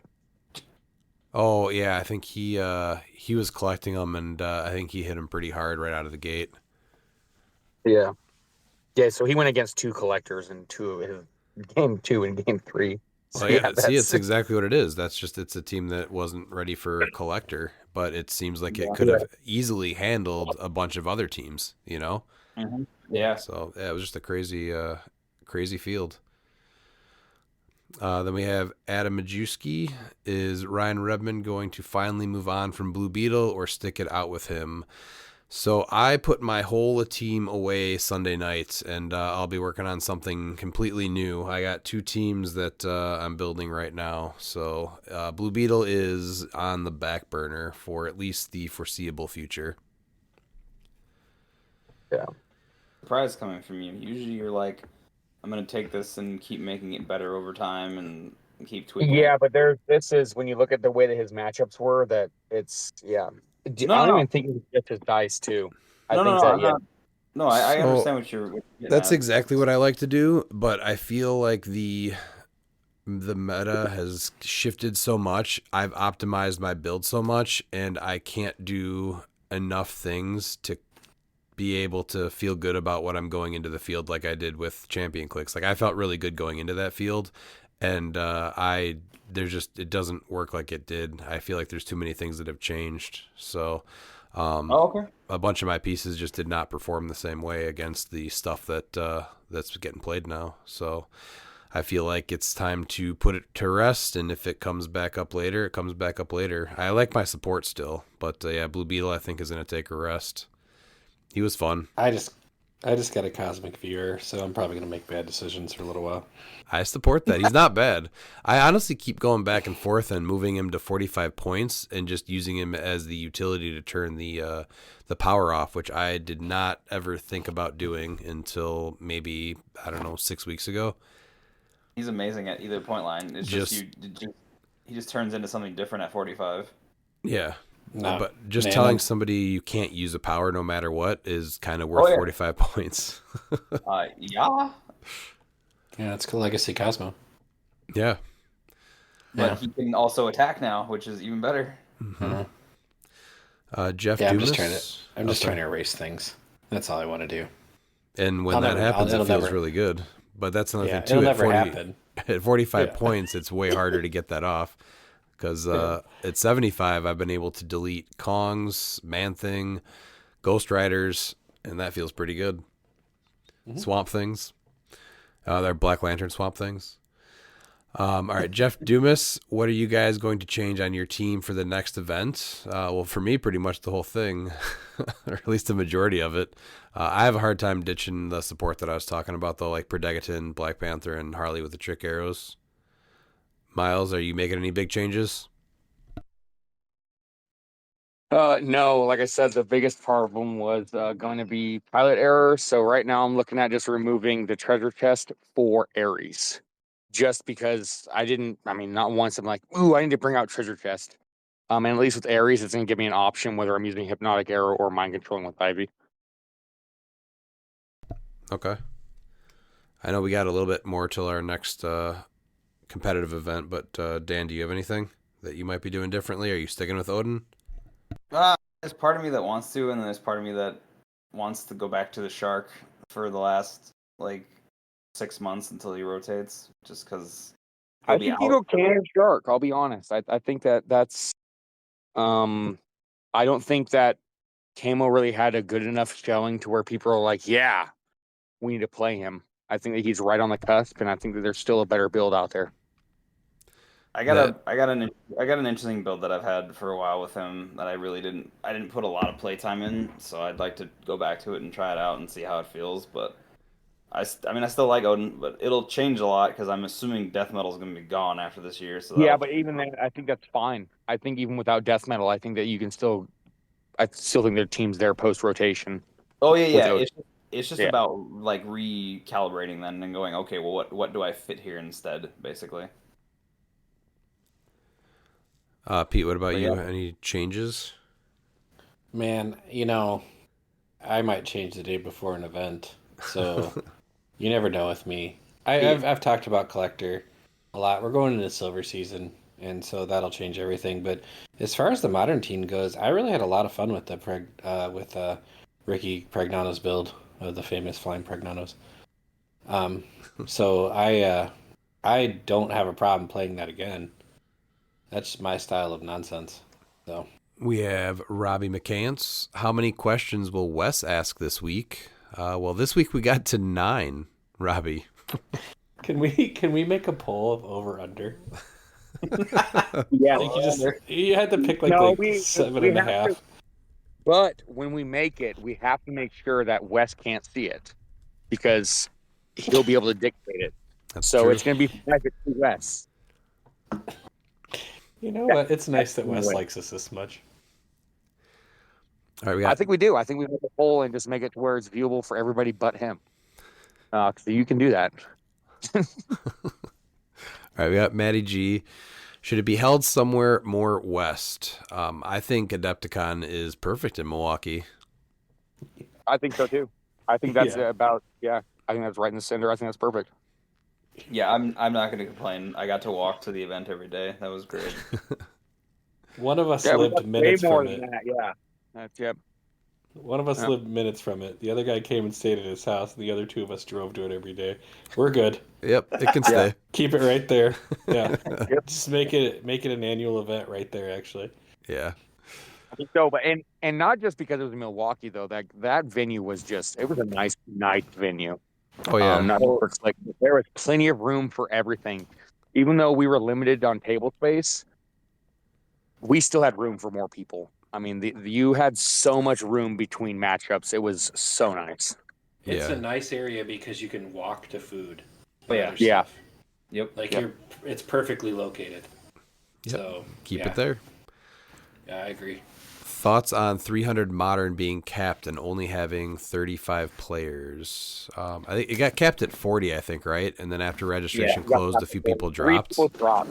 Yeah. Yeah. I'd like to see a higher number next year, though, because that cap, I think, always kind of scares people away. Yeah, it Yeah, does. we did. It'll People fill up. did join at the last minute, so there was more than 3 drops. I don't know the exact number of drops. Barnstable might be able to confirm, but he did say everybody that wanted to play in Modern were able to play in Modern. So I think there was more than 3 drops. Oh, that's good. Yeah. Thoughts on only 3 rounds for team sealed and no cuts? I loved that. That's now my preferred way. Surprising. Yeah. It's, I mean, going 0-3 sucks, but when you're able to get $100 in prizing, not including your brick, like that's amazing. Whether people thought that they didn't get the best LEs or whatever, still you were able to make your money back and then some. So, And not only that, I think though, that's all you can ask for. every time team sealed is an event, it's like the day. So if you get stuck with the bad brick or some bad luck, then there's really nothing to do the rest of the day. This way you can just plan on 3 rounds and then you can go do something else. Maybe there's more events that can be ran then, and you can do like a team sealed in the morning and another mini event in the afternoon, even if it's the same way where it's based off of your win losses. I think it's a great way to do events.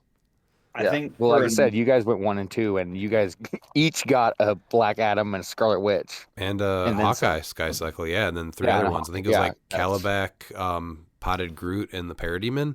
Like that's Yeah. awesome. So I think for Team Worlds, it should stay like as it is. But for normal like non-Worlds events, I actually really like this. It's nice. You still have a shot, like but it's a little bit quicker. And I do like the prizing. It's that prize like structure was really good for this, and it made it feel really good for buying into the event for like teams. So Yeah. Yeah, you didn't want to drop. It's No. worth just doing the entire thing just so you can And get a prize. you're like, we just need the one win, like or not even Yeah. need, but just like, hey, we Not need even- the yeah. one win, and at prizing you go up a lot. So Mm-hmm. I like it for anything that's not the World Championship version of it. Yeah. That's Who, all. el- That who Worlds, else? It should Oh, should sorry. be what it's been. Yeah, that's the only place that I feel like it's probably fine to keep it, but it's a format that's picking up a lot more steam at a lot of other events, and a lot of events are having these extra days where they're doing team sealed. And yeah, I really liked it this way. Who else loves John Cena's heel turn? I'm siding with Seth Rollins, Drew McIntyre, and Cena. CM Punk and Cody both left. I think heel Cena is great. I don't think it's going to Yeah. last Oh, much yeah, longer, though, right? Bringing up Seth Rollins, like I got to tell you guys, like I love Seth Rollins, and like I'm really hoping that he wins this 3-way. I've been a Seth Rollins fan since the early days of Tyler Black, and I'm just so stoked that he's gonna be able to be put in the ring with 2 people that he's gonna be able to beat. It's tough though because him and CM Punk, like those are probably like my 1 and 2. So I was really surprised by tough. the Cena heel turn, but it's he's really pulled it was off. needed, and I wasn't surprised. Like there's 3 great heel turns in wrestling: Andre the Giant, Hulk Hogan, John Cena. I don't think it's going to last much longer, though, so I'm just kind of enjoying it while it's here. Yep. He's got to still end his run at a face, and he's only got, like, what now? 8 months? Yep. Yeah, well, he's going to end it because what's going to happen is The Rock's going to do to him what Bobby Heenan did to Andre at WrestleMania 6, berate him and slap him. And then John Cena is going to give him an FU. And that's gonna be the full like. Oh, he's definitely what's gonna going be. to end. He's definitely gonna be That's how it McMahon at ends. that point, and then Cena's just gonna mess him up. Yeah. Yeah, that's how Cena's he's going to turn face just how Andre did. Everyone's talking about him and Hogan. No, it's him and Andre. Andre was at the last leg of his career. John Cena is. That's the heel turn you want to look at. You said Seth Rollins, who and who? Out of those matches, Miles?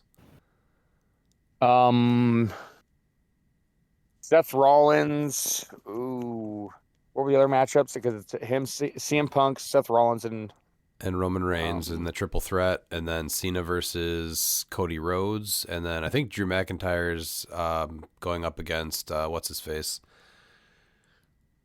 I don't remember who he's going up against. But no, I have Cena winning because I think he's going to lose at SummerSlam because that's where Cena always loses. I want that 17. I want that 17th title reign for him. Yeah.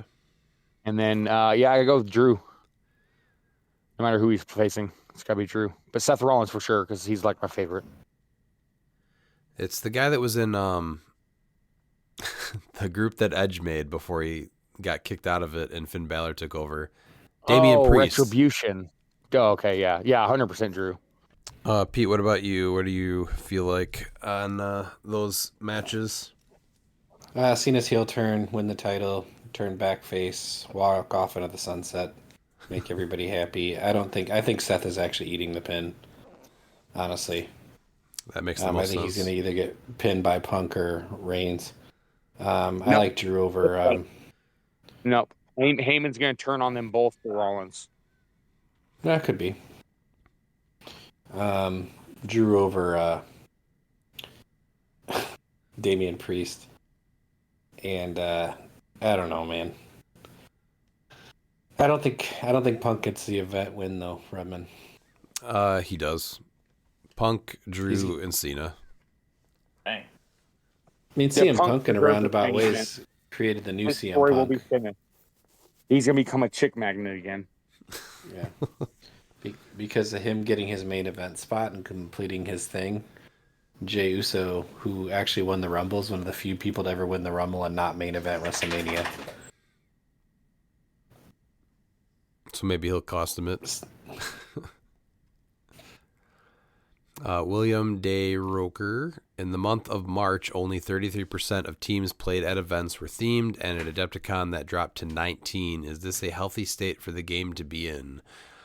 It would be if the main cause of this wasn't because of Beetlejuice and the ridiculous amounts of people needing to counter it with T'Challa. Yeah, you said it right there. Does anybody have a varying opinion on that one? I don't really think necessarily like theme is bad.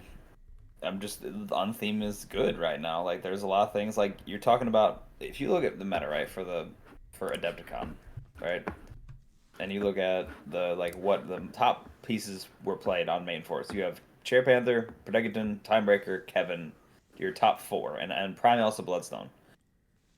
Those are all pieces that you basically play non-theme, and then if you go to 6, it's Daredevil. Like that's heavily stuff that you just is just good, and you can basically fit on whatever team you want. Like two are or sorry, 3 to 4 of them are support pieces basically, and Daredevil and Elsa are like, we're good secondary attackers and good utility. So I think that just shows me that like, hey, that's what people are building for is like, hey, what's just good? It doesn't matter whether or not like I have to play theme or not. Like there's just stuff that's good that can go anywhere. So I'll tell you what's healthy is my dog who came out for his nightly gallon of water that's drank as loud as humanly possible while I'm Was that recording what this that was? podcast. So that, yeah, that was. I Thanks. heard the Thanks, big like Loki. shake, and I was like, oh, is that Loki? And then nothing Yeah. got said. So Just- I'm like, maybe not. Just 5 minutes of just downing a whole bowl of water. Did you want to answer the question or just talk about your dog drinking water? No, I'm good. I think this the health of the state. I don't think it's unhealthy or healthy. I just think it is what it is. I don't think the game's like unplayable. I don't ever want to see Beetlejuice, and that makes. I it think not what's fun. more important is the fact that you're seeing that first players losing more often, especially in cut. Top 8, everyone that went first lost. Oh, okay. Number 2, legally required wrestling question. We have seen wrestlers to varying degrees of success play comic book characters. Dave Bautista as Drax and The Rock as Black Adam, for example. What wrestlers, past or present, would you like to see as which characters? How about John Cena is Captain America and Hydra Cap? He's Peacemaker. Yeah, he's a peacemaker. That's though, already yeah. Hydra Cap. There's so many people that are realistic. playing other characters. I know, yeah. Past or present playing a superhero. That's tough. Trying to think like what superheroes need to be seen that can be played by Hulk Hogan. I don't think that needs to be a thing. Literally I all think of it them. does. Yeah. I think it really does. I mean, if you have Hulk Hogan, well, so Ultimate Warrior, I wish he was alive, could play Ultimate Warrior. There was a 4-issue miniseries that he wrote and drew about that was amazing and 100% recommended. One of them, he kills Santa Claus. I'd like to see Ultimate Warrior play Ultimate Warrior as a superhero. And then Hulk Hogan, someone that has like a sweet mustache, I guess like Angar. He could be like that sweet Angar, the Screamer, because he's got the stash. Okay. Brother! It'd be so good. Just, pulse wave with brother. I don't have a good one for this one, unfortunately.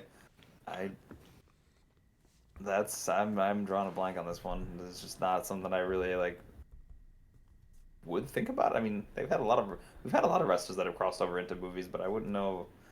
I like the Cena as both Cap and Hydra Cap. That was not something I ever thought would be a thing, but I like the thought in concept. That would be hilarious given his recent heel turn. Pete, do you have anything? I'm not going to top Hulk Hogan and Anger the Screamer. So, no. Okay. Matt Prignano, 1/3 of the Flying Prignanos. Now that the Mega Powers have united, who can stop them? Well, I hope we haven't seen the last of them. No, I think that we need to allow the world to see Missy Logan Beth.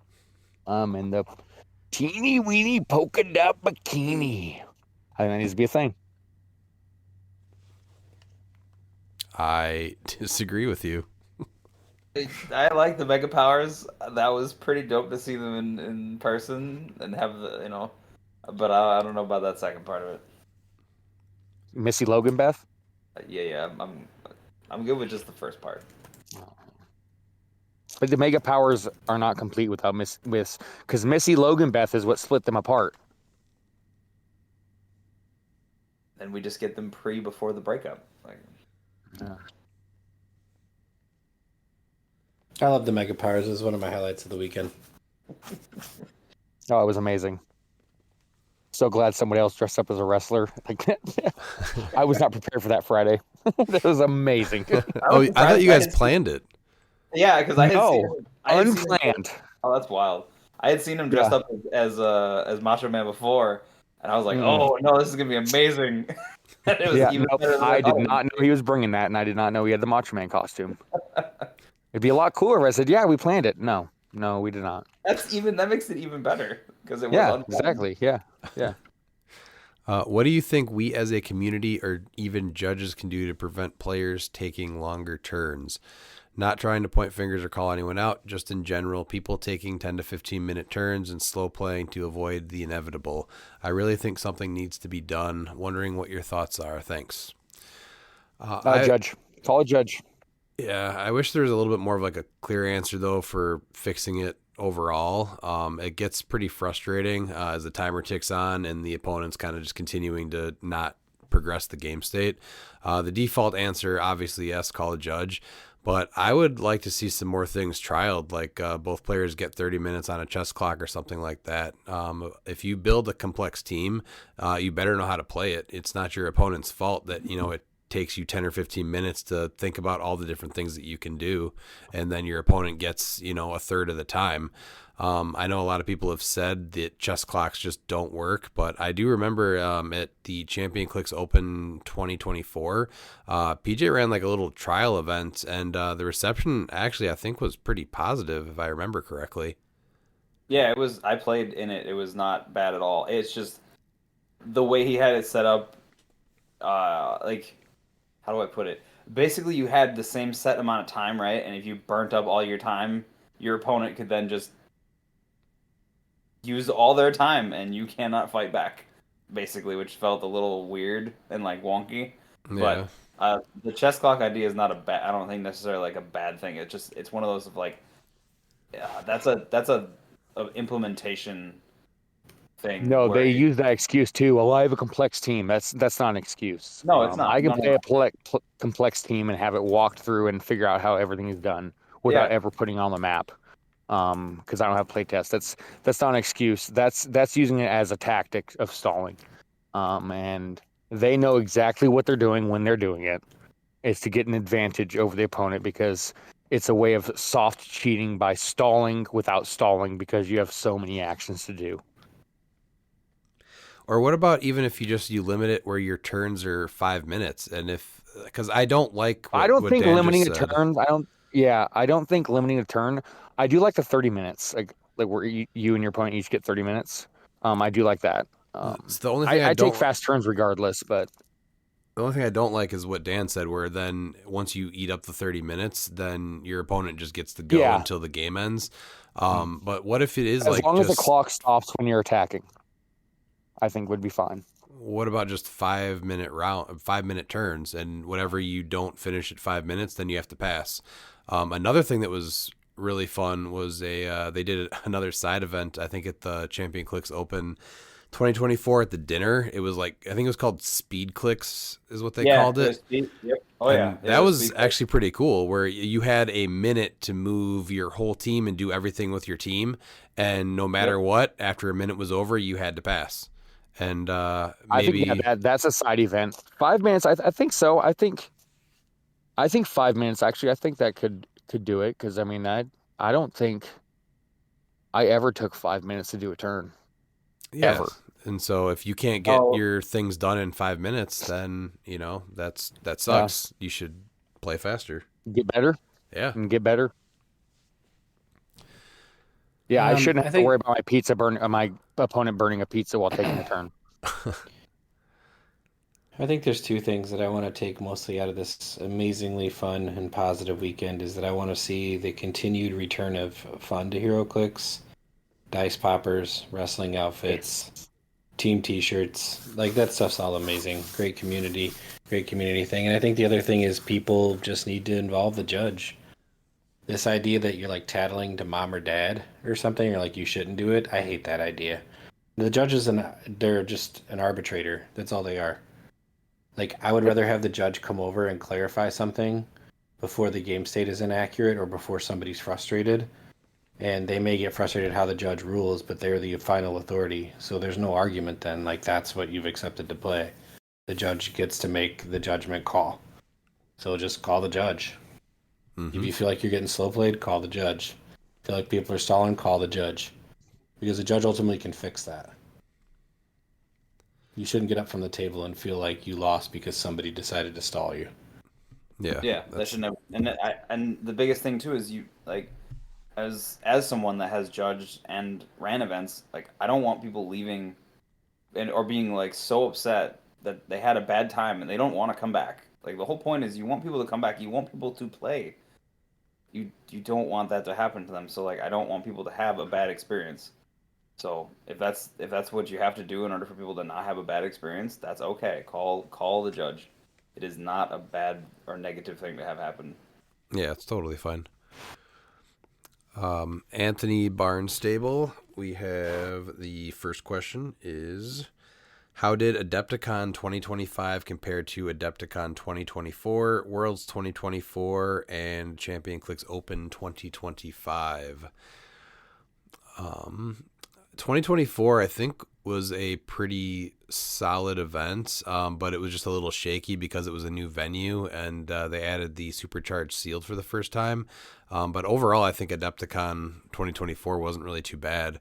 Worlds 2024, I think that it blew it out of the water as far as pricing and timing and the software used. I think that everything about this, like last weekend, was just so much smoother, right? Yeah. Oh yeah, definitely. Yeah, I wasn't there last year. This one felt, it was, HC units was huge. Even for Battle Royals, you don't have to wait for them to print out a sheet with names. Yeah. Nope. It's just...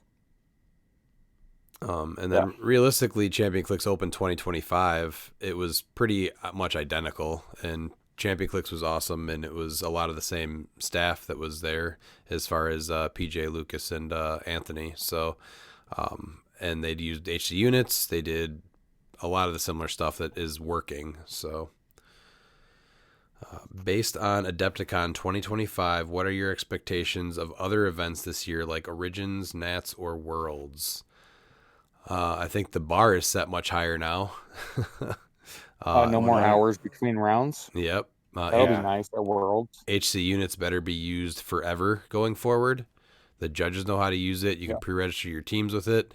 And I would say the pricing just needs to stay consistent with what we just saw this weekend.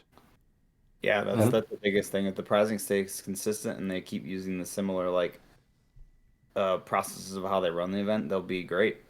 So Like Yeah, it was Adepticon, so easy to get all the new LEs. I didn't even have to try, and I got all the new LEs.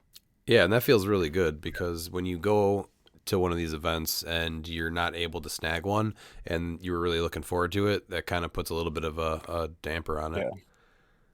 Because what 2 years ago at Worlds, it was so hard to try and get. Like, I never even had the option to ever play for a Rainbow Superman, Oh yeah, and there's it a few took me others that like I never had the option. yeah, it took me well over a year to get one of those. Yeah, and I played in 18 battle royals that year, and not a single Rainbow Superman dropped at my tables. yeah, like And yeah, I wouldn't even have gotten a what is that, the Gwenthor LE last, or the year before, was it the year before she came out, right? 2023? Yeah, yeah, no, 2024 Oh, I last thought it year. was or yeah, 2020. 2023. Yeah, Yeah, yeah, 2 years ago. Yeah, Yeah. 2023. Yeah, So I wouldn't even have had her, honestly. Like, so like, because even though we placed top 8 in teams, like our prizing just, it wasn't quite there. Like it was okay, but like this year's prizing was so much better. Like you just look at the top two. Like one got 2 factory sets and the other one got 1. Like that in and of itself is amazing. And like just prizing in general was really consistent, even for the low end. Like I think that's the biggest thing too, is like the low end. Like you want to go to an event, and even if you do poorly, like just getting something where it's like, okay, cool, this was worth my time, feels much better than like I got literally nothing. yeah. Top 8 prizing was awesome because I got one of every LE. Like, and that felt good. That because usually, like, when you look at the other events, like top 8 is not really good. Like, man, you have to get like top 4 to really get anything good, and then realistically top 2 to really get your money's worth. mm-hmm. No, I got top 8, and I got all the LEs. Yeah, The same exact LEs I got for Team Seal going 2-1. Or I and mean, not Team. Yeah, all the team, brand new ones. yeah, yeah, You guys set the bar really high, Anthony. yeah. From HC units, the judging, and the pricing. I'm just anxious to see how you guys continue with this excellent run you started at Adepticon. Great job. Ryan Opalk is definitely needs to be applauded for his efforts because I'm Mm-hmm. pretty sure he had a big part in all of that Oh, as the absolutely. event organizer. Yeah, things have been so smooth and just on an upward trend ever Yeah. since he's been around. Yeah, I don't think he gets thanked enough. Mm-mm. No, you really need someone like him. That's like Mm-hmm. in like the front of it, and is really like stepped up to like get each event way He's more organized. personable, Oh approachable, loves talking to. Yeah, he's just a great person in general. yeah. What is an area for growth or improvement for Adepticon 2026? What would be your advice to anyone considering attending Adepticon 2026?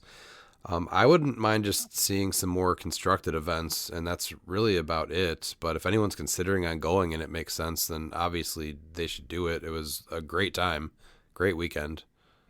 I think the same thing for Friday with Team Sealed, with it only being 3 rounds. I think it'd be cool to see something like that for Pulp, where you get prized out based off of your wins. Yeah. I think also the for modern, it would be nice if they did not have the cap next year. I think that would be the only minor critique I could give is like, or raise it so we had a little more space. I know that's like them in conversation with the convention, yeah.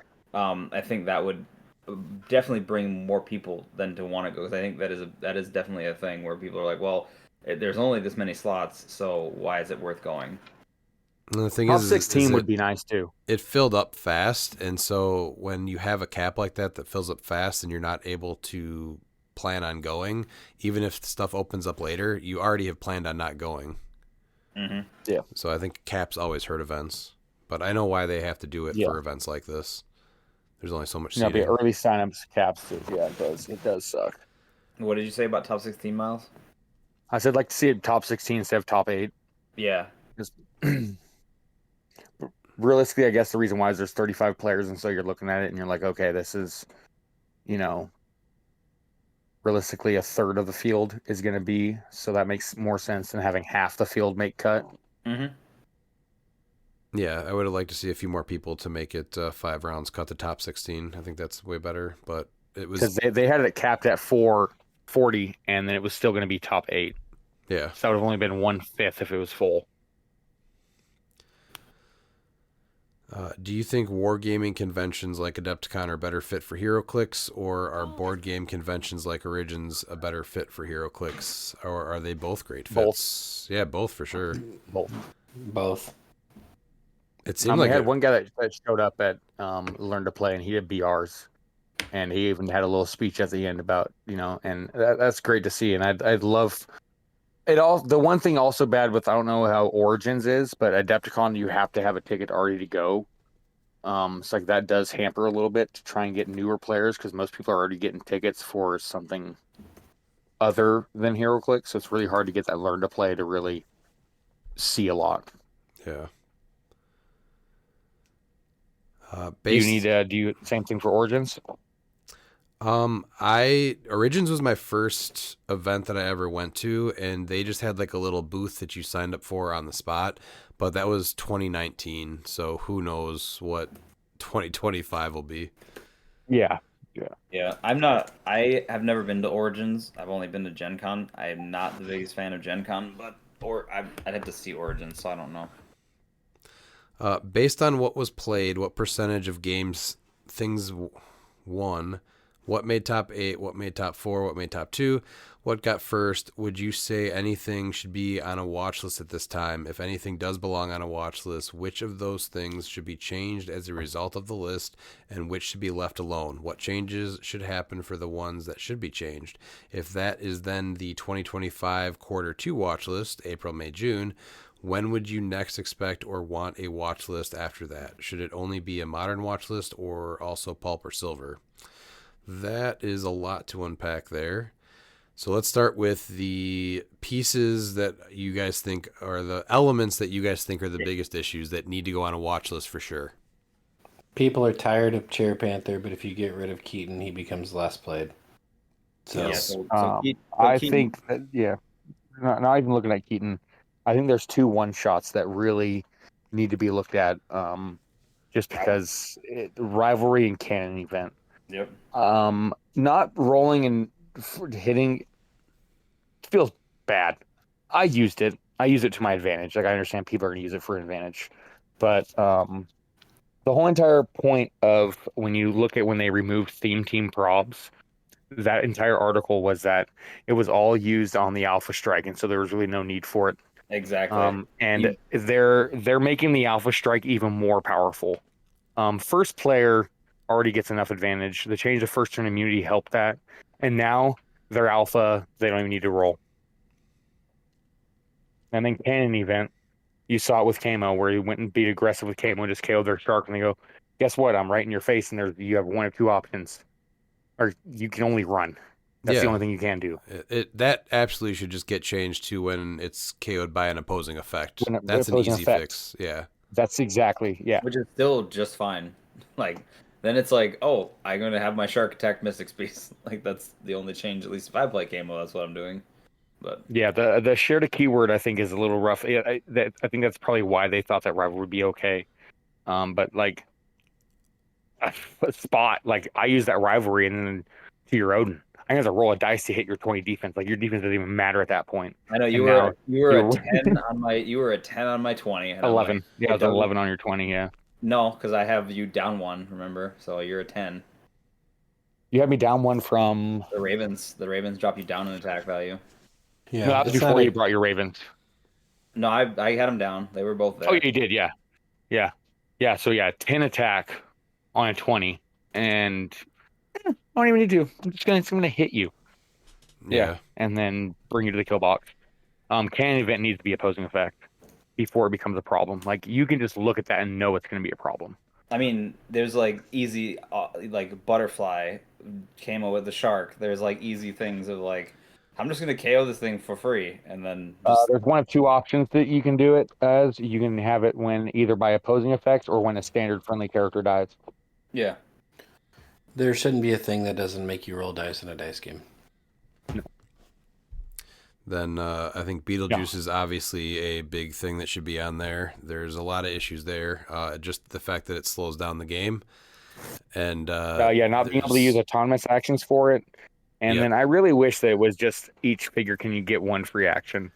I know there's a lot of things that only need 1 free action, but taking away all, because there's so many figures that do multiple.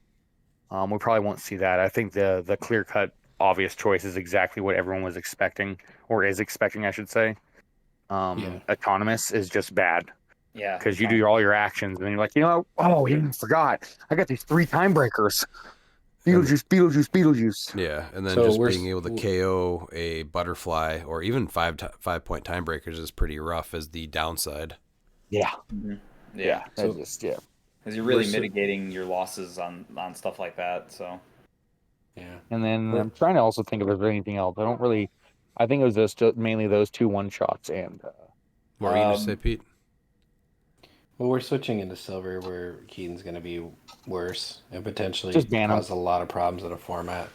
So yeah, he needs to be that's all I banned got for this question. for silver. The other thing too, I think that still is an issue is just the ridiculous extra damage of trick arrows. That had to have been really high on the meta, right? I like Yeah, them trick arrows as is- like a Swiss Army knife, but the I damaged you, so now here's more damage, or I'm going to damage everything around you. That's just kind of dumb. It just clears out your whole team. That and the I think giant too dangerous needs reach, changed. giant reach Ares bomb. That is Yes. terrible. That is something that should have gotten shut down immediately, saying that Ares checks for adjacency and not this. Oh, it works because giant reach works. Absolutely terrible. Mm-hmm.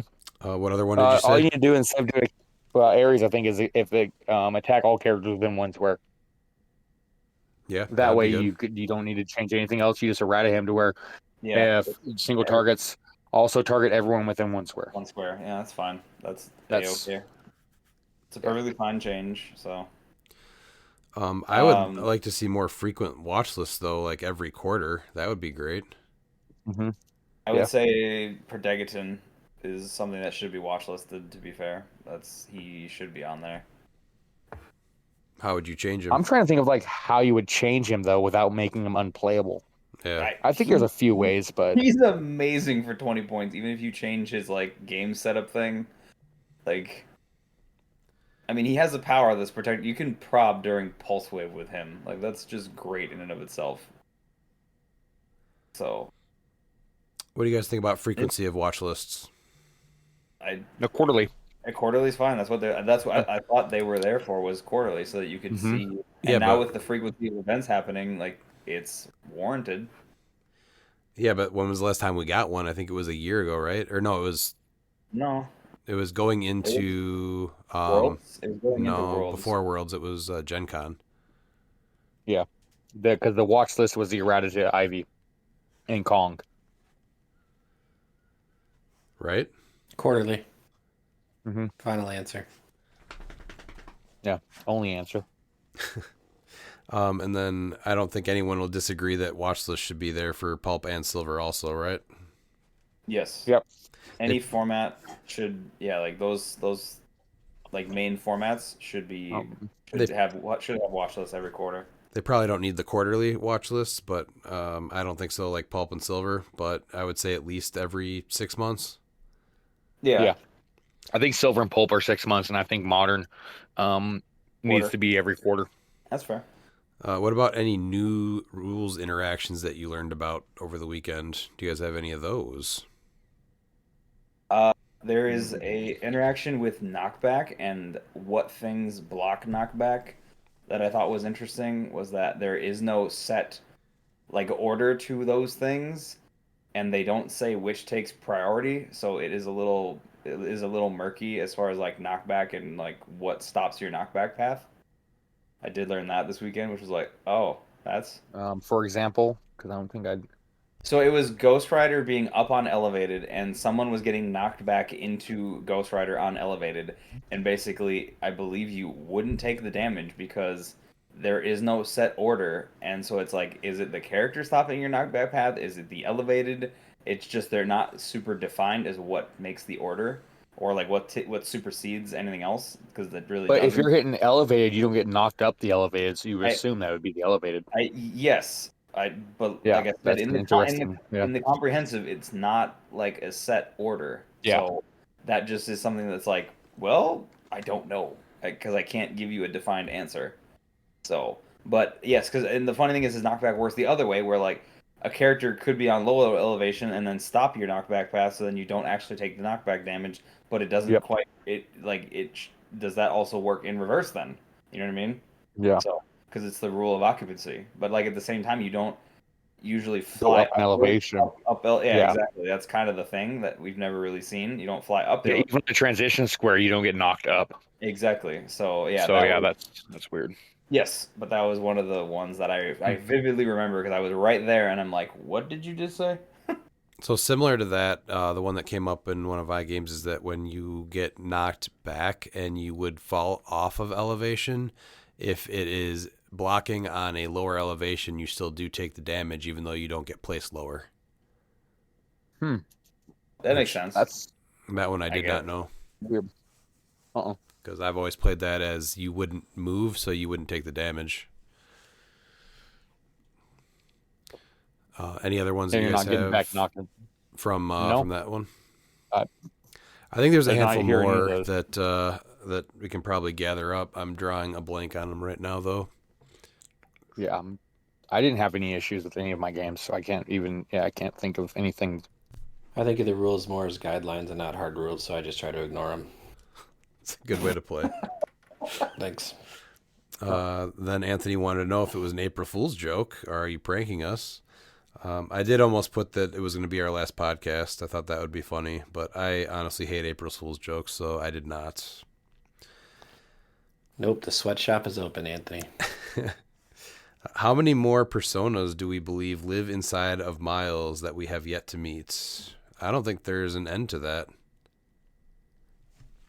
No, I was hoping for Pulp because Uncommon Iron Miles. He only shows up for Pulp.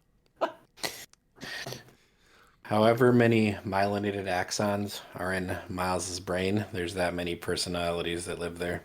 I mean, after Yeah, we, just it changes. I mean, we have Miles, who is technically the sacred timeline, and then we have all of his other splits that are all those other, you know. Yeah, the anger from everything going on. That's why the heel turn happened. That's how Hollywood Miles became a thing. Like they just show up. Hollywood Miles has not always been there. I'm sure there's going to be one later this week that we'll meet, even brand new one. Maybe by the end of the show. Baby Miles. Baby Miles. We do not need Baby Miles. There is a bounty hunter Miles that is currently on the timeline to kill all the West Fools variants. So. I support that one. Jeremy Telleronic, if you didn't go over it yet, how did everyone enjoy the AEW show? Who's down for renting a D-Generation cliX suite for All Out in Chicago Labor Day weekend? I am loving the cliX field trips after events, and I thought that was a really good time to go see AEW. I haven't seen them before, so it was kind of like their B show, I guess, but it was so cool to see. And I am definitely down for getting a suite for All Out in Chicago. No, yeah, I'm very disappointed that I had a unfortunate family emergency phone call, and I missed my favorite tag team. So we still think it was you. It was, Yes. I can Miles neither is confirm nor deny that. Yeah, Okay. he's turbo That fluid. team's amazing, and I hope Dan and Pete still have their bracelets, Oh, of course. their sweatbands. literally right here on my desk, Miles. Jeremy, yes. Let's do this. Yeah, it seems like it would be easy to get enough people to rent that out for sure. I think it started Oh, actually. yeah, no People are messaging on the message itself that would make it happen. Well, the Flying Prignanos want to go. Yeah, they were like, let's go. Yeah, the suite would fill up really quick, so definitely worth doing. Mm-hmm. Illuminati, congrats on the great showing, Miles and Dan. Did you guys cry while you were playing for D-Generation cliX Supremacy, knowing that only one of you would be able to make Top Cut? I mean, It was sad. Like I said, if I'm gonna get whooped, I'm happy that it's Miles. Well, there was a chance that we both could have made cut if we both got enough points. Yeah, but that was on me. Like I didn't have enough points in my Yeah. other rounds to guarantee that. And so. and I was scared. I was scared, honestly. All right. Did Illuminati, with his old balls asking more questions about my balls. Did Ryan leave his balls at home this weekend? Were they on the nightstand, or maybe they fell out while you were brushing your teeth? I know I have to really secure mine so my cat doesn't knock them under the sink. All right. You know, I will say one thing for Lou. He is incredibly consistent. Yeah. What are Hey, he you, likes balls. what are you gonna do with your Elon million? Buy HeroClix. Reasonable. Yeah. Why is Macho Man's Be a Man the greatest wrestling related album of all time? I think it's got to be John Cena's album. No, you're wrong. No, Be a Man is better than John Cena's. It is not. Have It you is- ever listened to Be a Man? Yeah. Have you listened to it from start to finish? No, because I would never listen to it from start to finish. Then you're missing out. Yeah. It has probably the best eulogy ever recorded with a perfect friend. That's the best eulogy. It's about Mr. Perfect. Gotcha. It's got the best call out. Be a Man.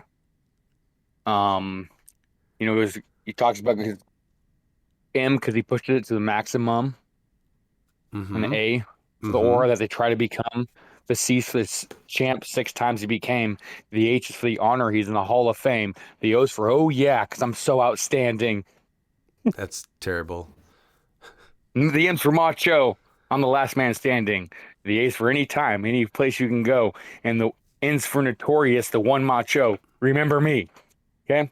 Yeah, there's so many great wrestling Pretty sure I related just albums. got that right off there. Oh, there is. There's tons. Oh, shoot. We have do you Ryan Bookwood's mean? question right here. Do people understand the power of the spot yet? I think they learned. I had one guy really upset about him because I kept hitting him with spot and bringing his pieces into Swamp Thing's Pit of Doom. But that's how it works. Yeah. Did you know that Terry Funk had an album? No. Oh, we are completely off the rails now. We're gonna have to come back to this question, Lou. I need to do some research. We do not need to come back. I can't offer you a better album than Be a Man right now, though. Okay, moving back to Bookwood. How long until we see heel turns for the rest of G-Generation Clix? I think by the end of the year, almost everyone. Well, Redmond's is really Sounds going like- poorly. Oh my god, I hate you guys Yeah. so much. Why I mean, didn't you gotta only put that on yourself, man. Like, hey, you said heel turn, and you healed into the ground. He's like, I'm gonna do the heel turn. And then it's like a Barry Horowitz heel turn. just wait? It's a slow burn. Mm-hmm. I can't really turn heel Bookwood because I've never really been a true face. I kind of always sat in the middle. So Bookwood's, but let's be honest. I mean, this weekend there was only one heel turn that went bad. And that was Bookwood's. yeah, Bookwood didn't go great. Yeah. You couldn't follow through, huh? That was rough. No. Oh, we No, did not he- talk about where we went for dinner on Friday at Doc's Smokehouse. That place was awesome. Yeah, it was. I do have a regret with that. Oh, well, As far that's as his me- next question. Why didn't Miles try to be the first person to conquer the Doc's Smokehouse Challenge? Rumors are that he ate a 12-pound pizza once. No, it's 6 pounds. I ate a 6-pound pizza in an hour. It's 12 pounds I could not do. This was, I think, 5 pounds in 45 minutes.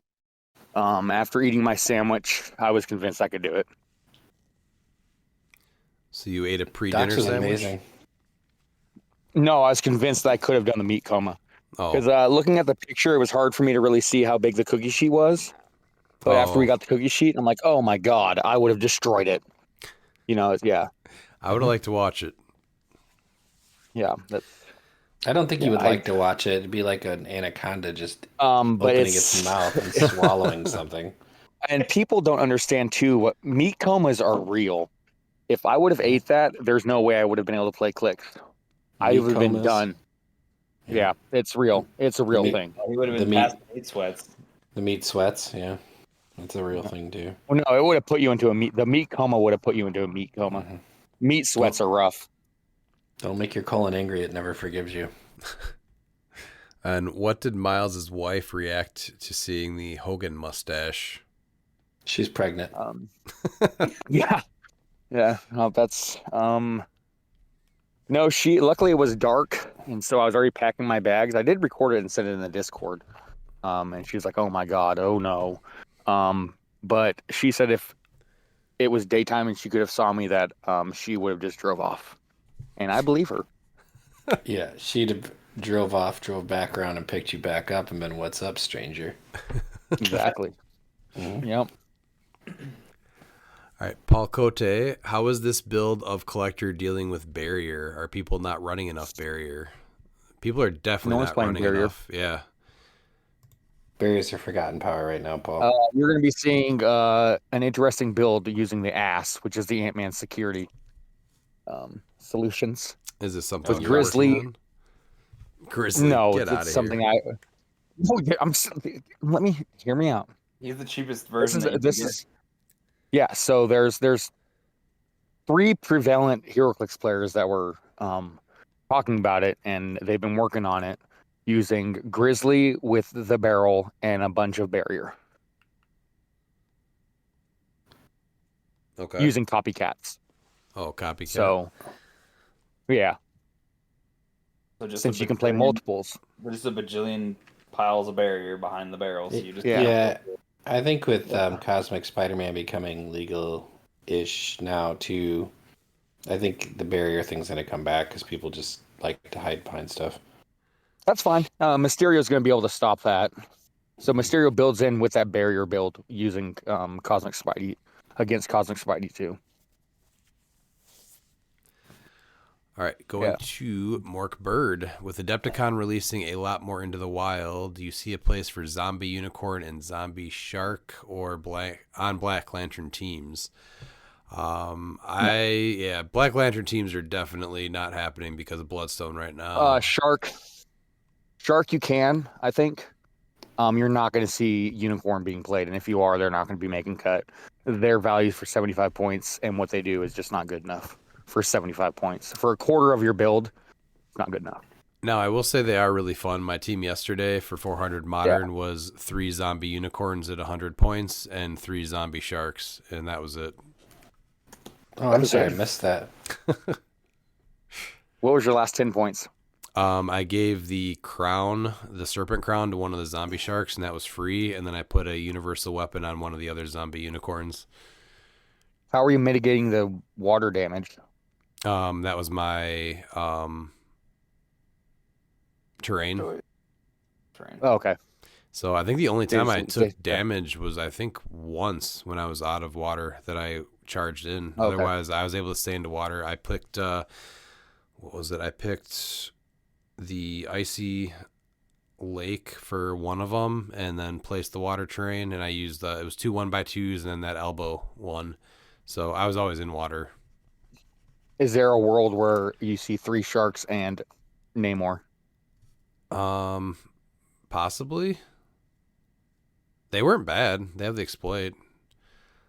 No, for 30 points, I think they're good. I Yeah. just know the unicorn. 75 and 100 is just And for 30 too points, expensive. The shark I like.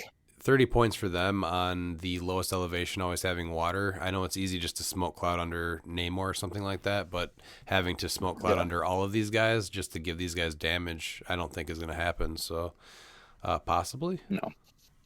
Yeah. What was Sean Waltman's best era? 1, 2, 3 Kid in WWF, 6 as part of the NWO and WCW, X-Pac as part of Degeneration X, or 6-Pac in NWA? X-Pac? So there's a short run in Chikara, which is an indie scene where he brought back the 1, 2, 3 Kid and had an all-time classic in 2011 with El Generico, and I'm really partial to that match. Like, that match got me back into wrestling. When he was the 1, 2, 3 2011. Kid, that was always a guy that I was happy when he was on the screen. So I kind of am. I like that as well. But I'm gonna have to say the best era was X-Pac. It was. He just didn't have as good of matches as X-Pac. Like, when you look at like his best matches, as he did for 1, 2, 3 Kid and 6. Yeah. But the storyline with Kane getting Kane to say "sock it" All-time classic. I hated when they had him turn heel with Tori. I thought that was dumb.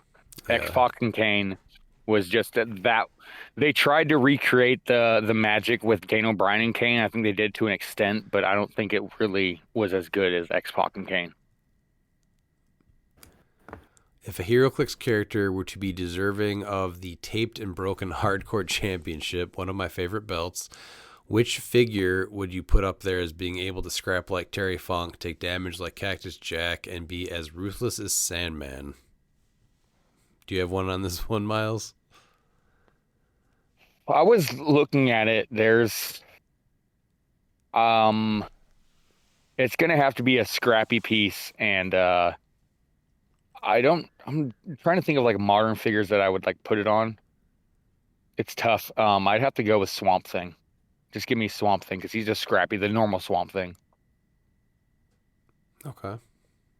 Dan? No. Give me the shark.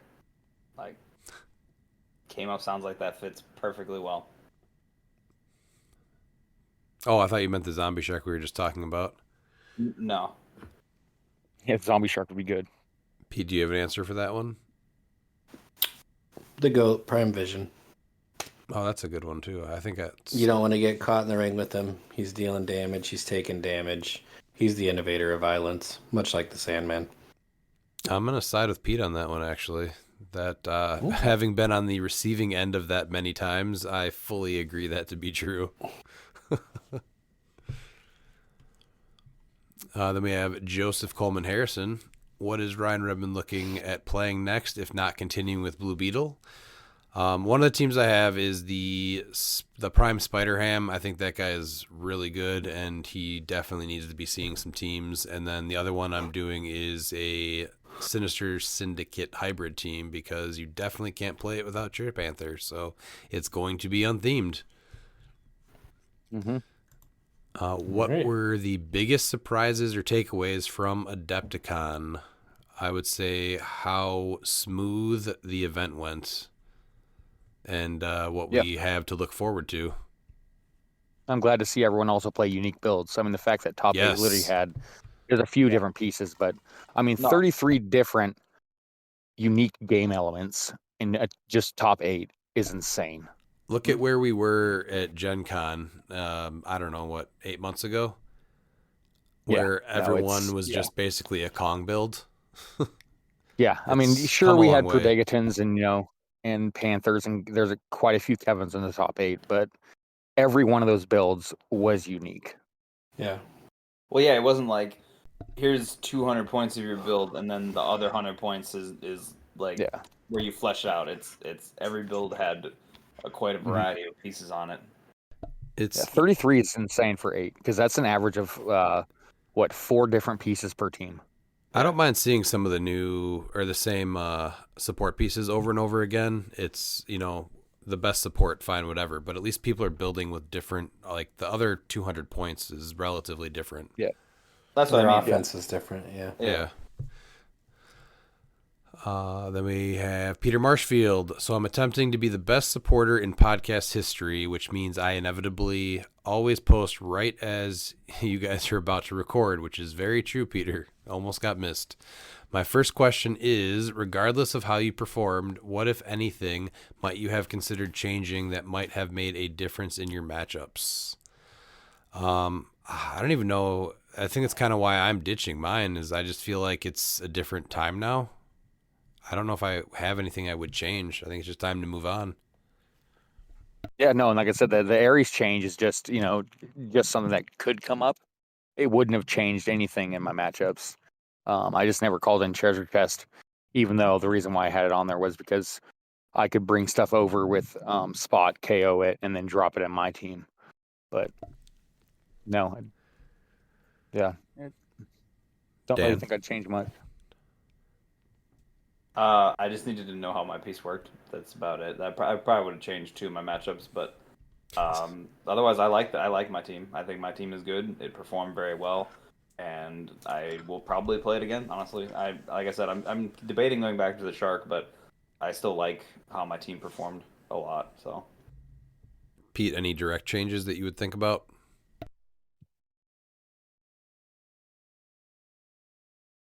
Me? Yeah. Pop dice. Dice poppers. That's it. That's all I need. Yes, All right. that was so awesome to see that everyone was down for me using them because I was waiting for someone to say no and I was going to call them out. It was just hilarious to be able to do an entire event with pop dice.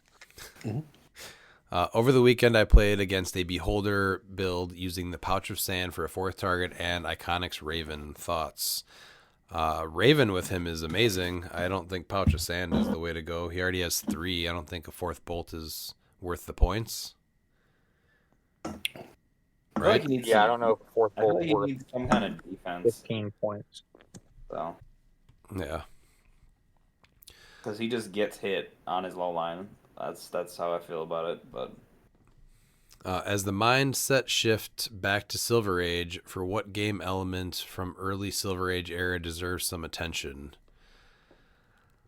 Early Age. I don't know. so like as close to superior foes as you can get, I'm assuming is what he's talking about. I just don't think a lot of that's. Yeah, I'm trying to think of them, though. I just don't think a lot of that holds up. I'm always excited for what I can build with that's either coming off the bench list or that's moving into silver that now means I can build more points with in modern, like assassins or something like that after rotation. I don't really think that there's a lot that holds up early silver. It was just a different point formula back then, so I don't really know as far like maybe is there anything from like ADW? No. Oh, that's actually a perfect example of possibly Wakanda pieces. ADW had some really cool Wakanda pieces. So possibly with some modern Wakanda that just came from Black Panther and some Wakanda stuff from ADW. But other than that, I have a hard time going back to anything past even what came first, EarthX or Battle World? EarthX is more recent, right? EarthX, I believe, is. Hold on, let me double check. EarthX came before. No, it was after Battle World, but they were basically right together because Yeah, they were pretty Battle World was close. October and EarthX was February of 2019. And they were still definitely way more recent than all the oldest stuff. And I just don't. Yeah. Once I get to those sets, I really probably am not finding anything because everything is just way too expensive. Do you guys have any direct things that you would think about? No, I haven't switched into silver yet. So. Yeah, Yeah. I like some stuff from CAV. That's I think where my head is at.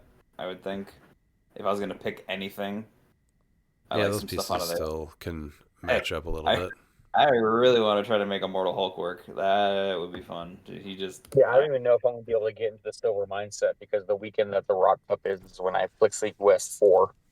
So, and that's modern. The previous question sure. got me thinking. In the past, during the monthly games, you guys have mentioned how Harris regularly brings pieces that have no business doing as well as they do.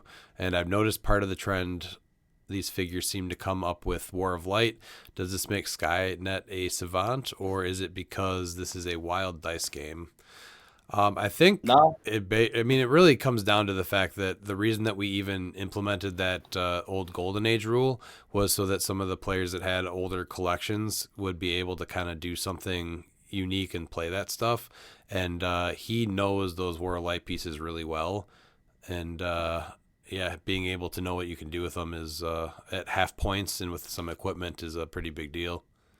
Oh, I'll get like a message of like, hey, how does this work in like with the rules as they are, like before the monthly, and I'm like, I can see the gears turning. I Yeah. know what he wants to do. Regarding martial artists, have any of you considered a build with Elseworlds Green Arrow, Spider Hammer with Venom Symbiote at 4, and House of X Nightcrawler?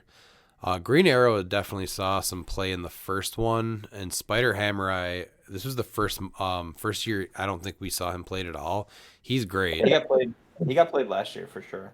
Yeah, and I think the year before that there was like at least 2 of them. And even before we started doing the massive games, again, there was, I think, 2 of them. So this is the first year he actually didn't even get played. But House of X Nightcrawler just never works that well. I played him. Was that for martial artist? He lived basically just because of rollouts, and it was a little ridiculous, but he just doesn't do enough for his points. Is that the one that like phases and has passenger and can do? He does like some You shenanigans. basically, you basically just drop off at a teammate to get murdered and then dip out. That's that sounds terrible. Yeah, it's not great. Because Yeah, they so you're gonna can't need someone do that can do anything. a free attack to really benefit from that. Yeah, Yeah. and then you're also then limited because I think they have to share a keyword with them, right? Or X-Men? Mm-hmm. Yeah. Yeah. No Something keyword. like that.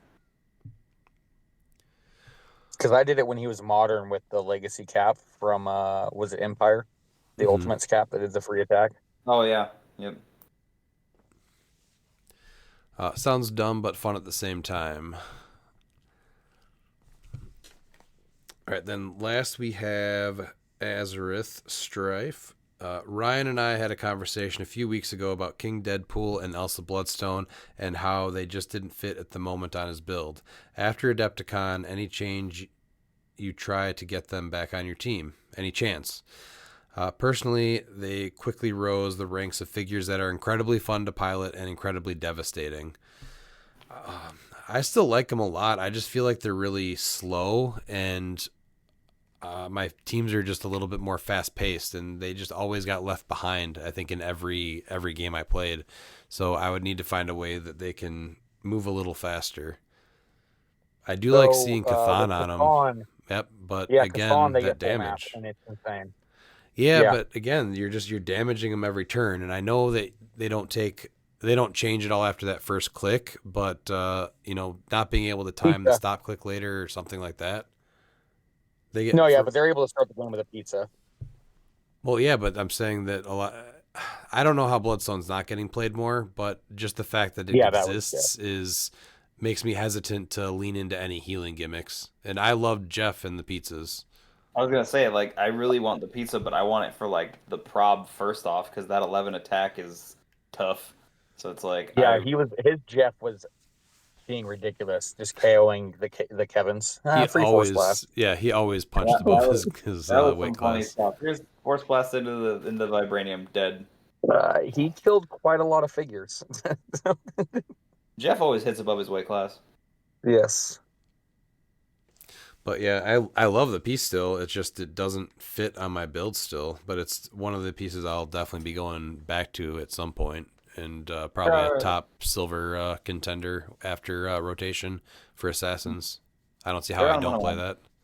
Yeah, they're on one of my builds right now that I'm tinkering with just because they're so good, and it's like they get arrows for free, they just do pen damage, they have an amazing energy explosion. They do a lot, and they offer a lot of utility for their points too. So, all right, let's get to the final thoughts then. Miles. Yes, I had a great time. I'm still got this jet lag, so I got 2 more days to really recover till I can get back to work. It was fun, and I look forward to being able to travel again for Worlds. Thankfully, they have the dates already, so that makes it much easier and nicer for me. Yeah, that was nice to see this weekend. Dan? Same. I'm still catching up from the weekend, but it was very fun to have Miles and Aaron both here, and it was the Dan update is a thing apparently now. So. And Pete? Great event from the Whiz Kids staff and judges. Super fun, just a super fun time. Great to see everyone. I had a blast with my teammates, and looking forward to what comes next.